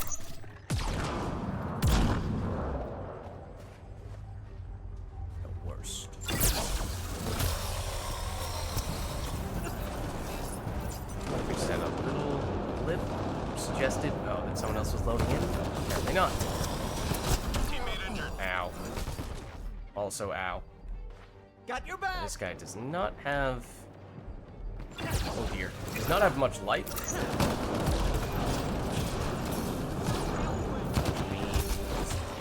We can find ourselves in pretty tricky situations pretty quickly. Okay, don't walk into that. Or any of that, really.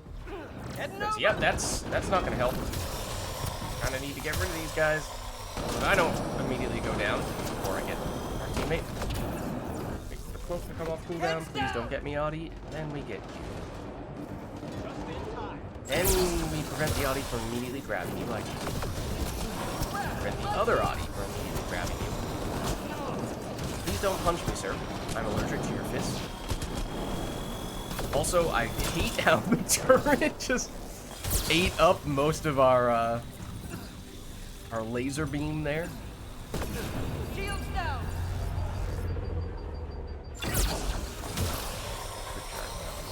Although it's only a level 1. mostly there as a way to briefly stagger. Go get him.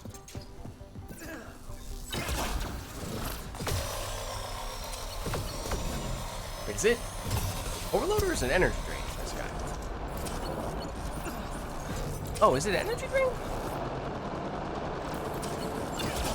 Yeah, it is. Okay. Better defensively, of course. Purely defensively for shield restoration, although not as good for stagger stuff.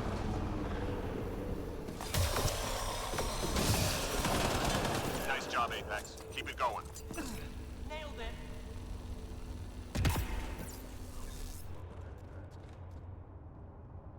Enemies incoming.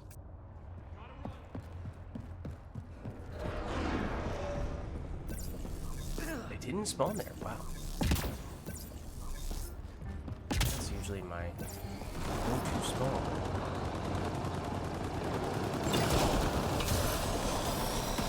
Try to encourage the game to give us all those. Only a couple people in the lobby. That does mean there are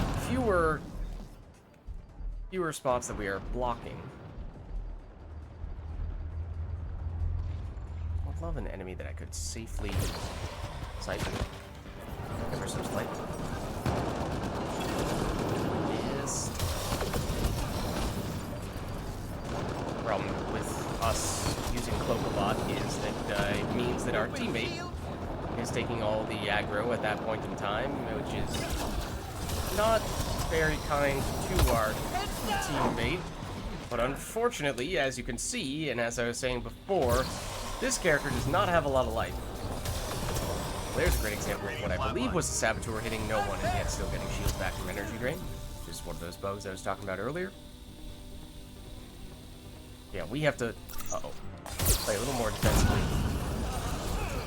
because we do not have a lot of life. We also blew up an explosive container, and in the process, it caused ourselves to take a fair bit of damage from that sticky grenade. Was not part of the plan. Squad member down. Just a sec. What? He interrupted his staggered animation from the sticky grenade. He was staggered from the sticky grenade, and then he decided, nope, never mind, I'm gonna forget about that just so I can stomp this guy. I don't know if I've ever seen that happen.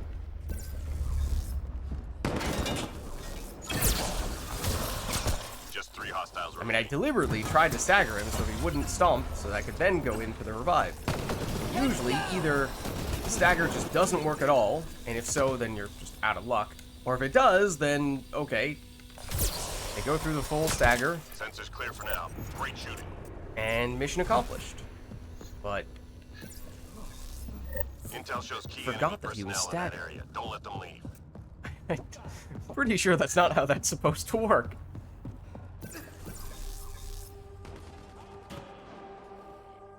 This is kind of this character's specialty in a way. It's fine. Target down. My sticky grenades. This is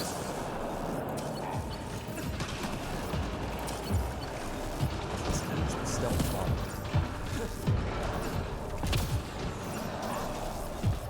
No, don't run away from me. I will jump on your head if you try to run away from me. Uh-oh. Heading over. 1 second. Heads down. Scratch 1 target. Nope, no, no.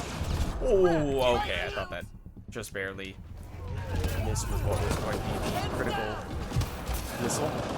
It sounds like the name of a man. You are on the other side of this cover. That is not what I wanted to see, and that's also not what I wanted to see, and that's also not what I wanted to. Okay, that's extremely frustrating. Okay, that might be game over at this point. Oh, really want to have to solo this Blaze Hydra?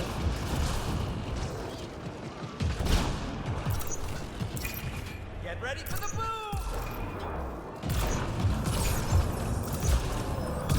Target eliminated. Well done. Okay, well, it is down. Took all of our grenades and our only teammate to do it.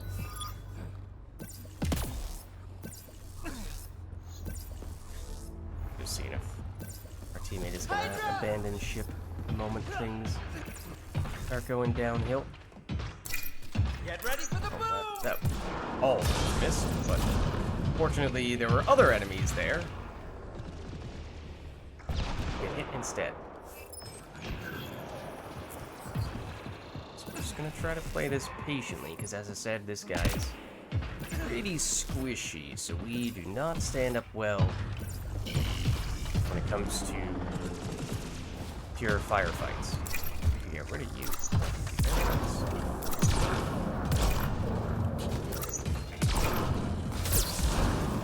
Back down. Let's make this more straightforward. Theoretically, though, as we've seen earlier today, these anarchists have enough damage that you can't take them for granted.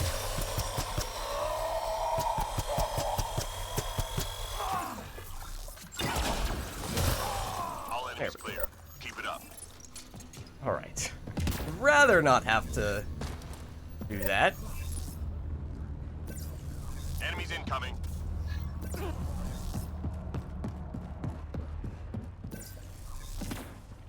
Hydra! That's more so what I'm looking for when I use the energy drain, is just stagger them for an extra second. Give a window.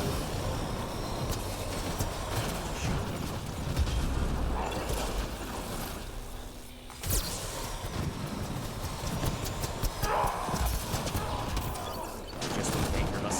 Ow! Only having 2 people on the team means that we need to each get a lot of kills. Wait a minute. Energy drain does go through Pariah shields. Few skills that does that. Okay. Where are you? You might be stuck. Well done. You are not stuck. Somewhat miraculously at that. But, alright. That's okay. We'll take that.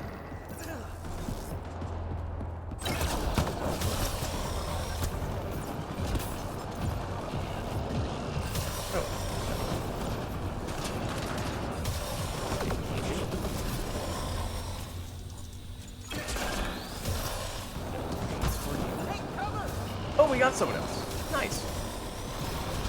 I mean, just having any person in the third spot is a pretty big deal. Just that we are splitting the enemy aggro a little bit more. Especially for our other teammates, since, as I said, whenever I was cloaking, our teammate had all of the aggro, which was not going to be a fun experience for them.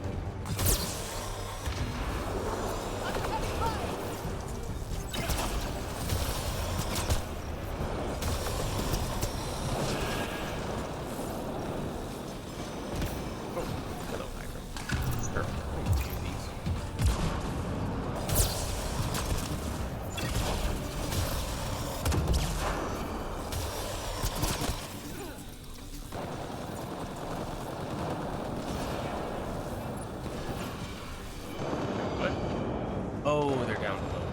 That's where they are. 3 more to It's go. like they're supposed to be right around here.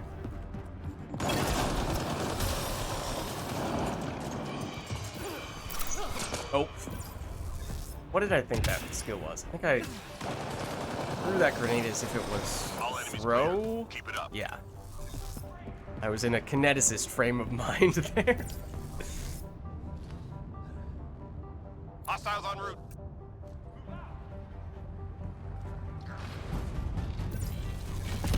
Hydra! You know, sometimes I'm just in a kineticist frame of mind.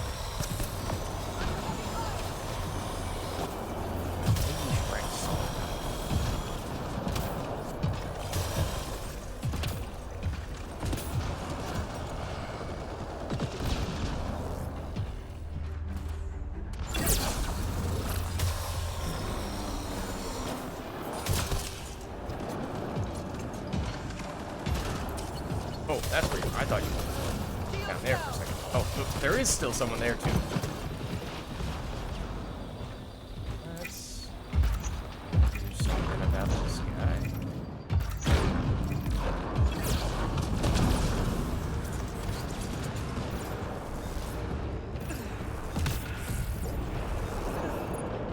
Ooh, I did not see you in time. Like, that's a perfectly legitimate. You nailed me with the energy drain. Obviously, you're supposed to get shields in that case. But it's the times when you either dodge it or you do something like use a tactical cloak or a stealth grid and then move, and they are still mid energy drain animation, so they're not going to stop the animation. What they are going to do is they're just going to use the energy drain, and you can see where they had tried to aim, and it's going to be where there are no people, and yet they still get the shields from that.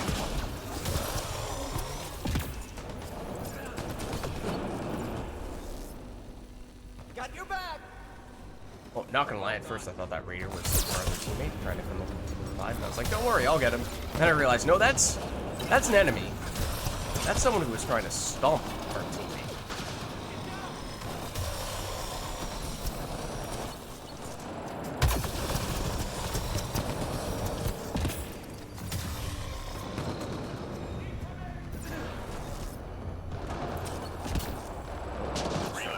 Go get him. Super quick sniper to a certain extent. Look at this. Crap, my shield. Almost immediately after finishing the first shot, they're following up with another one. Keep it going. Might not be the most extreme example I've ever seen of it, but definitely still faster than it's supposed to be. Another set of targets. Oh, speaking of which, rude, rude, rude. Reading a flat line. No, that's not how that's supposed to go. Oh, that was our teammate right here as well. Good. I knew that. Now, one moment while I attempt to actually get these sticky grenades. There we go. You would think there'd be a whole bunch of sticky grenade potential here, well, with the number of enemies right next to each other. I'm reading a flat line. Now, Target down.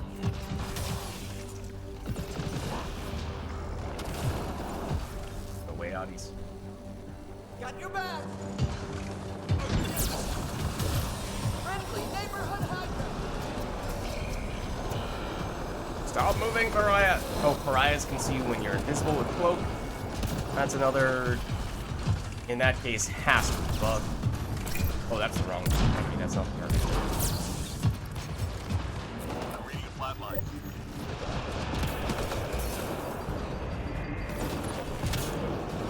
Or not Pariah. Sharpshooter? Not a sharpshooter. Shield. Teammate injured. Saboteur, third time's the charm. Trying to energy drain me. Might have dodged it, slash avoided it with cloak. You get cloak when you dodge. Target still in the field. Nice takedown.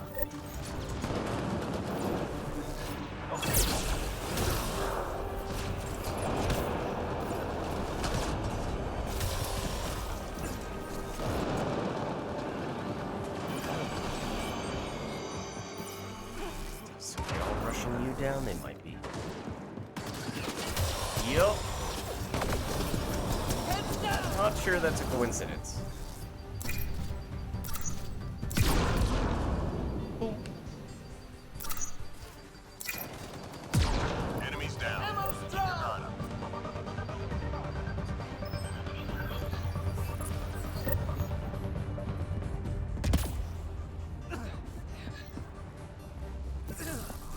Time to go. Get to the extraction site. Friendly neighborhood hydra.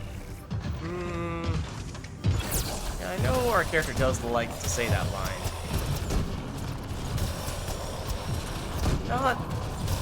Not exactly gonna agree with it though.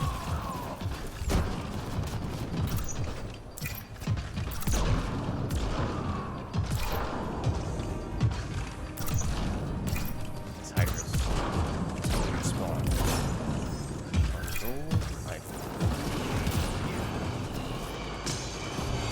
Ever since we started testing that stuff and got some unexpected results, I've now doubted myself whenever. I know for certain they do not respawn on bronze. It seems like oftentimes they don't respawn on silver either, somewhat unexpectedly, and then potentially even the case on gold as well, which is obviously where we find ourselves right now.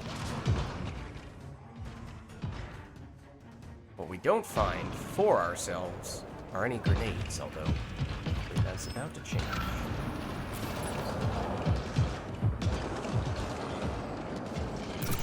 Oh no, you don't have any targeting system? I don't want to kill you.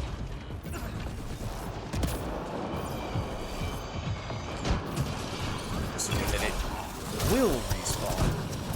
Keeping it down to target system is a good way to basically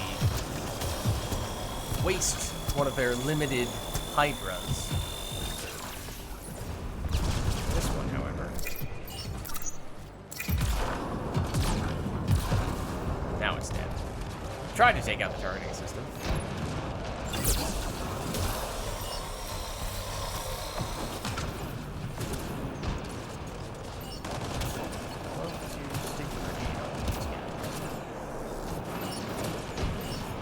Clustered together.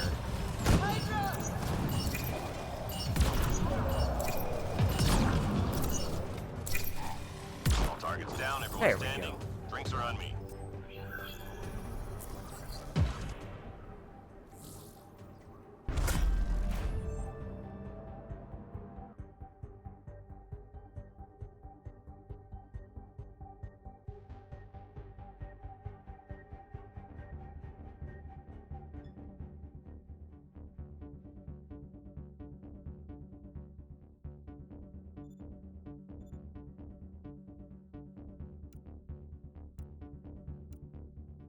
All right.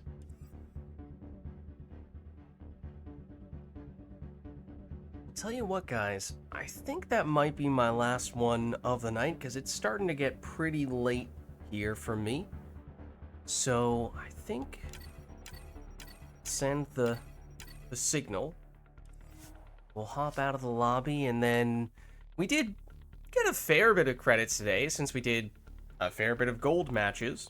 So we can head back over to the store before we wrap things up altogether, and we had pretty good luck earlier today with nabbing a few ultra-rare weapon upgrades. Granted, some of those were guaranteed from mission funds, but even once we used our relatively limited credits, we still managed to get at least 2, I think 3 ultra-rare weapon varieties, and a lot of them were Bulwark, as is the case here with the Soned.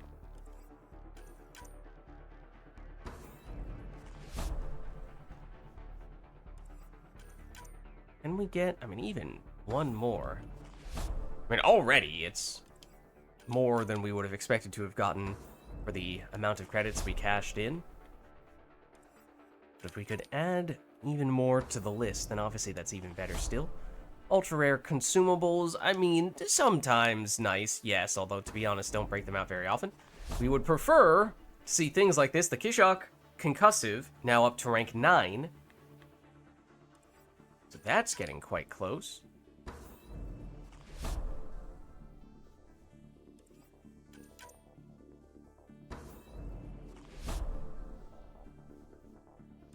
Can we get anything else? I mean, as I said, at this point, can't really ask for anything more than that.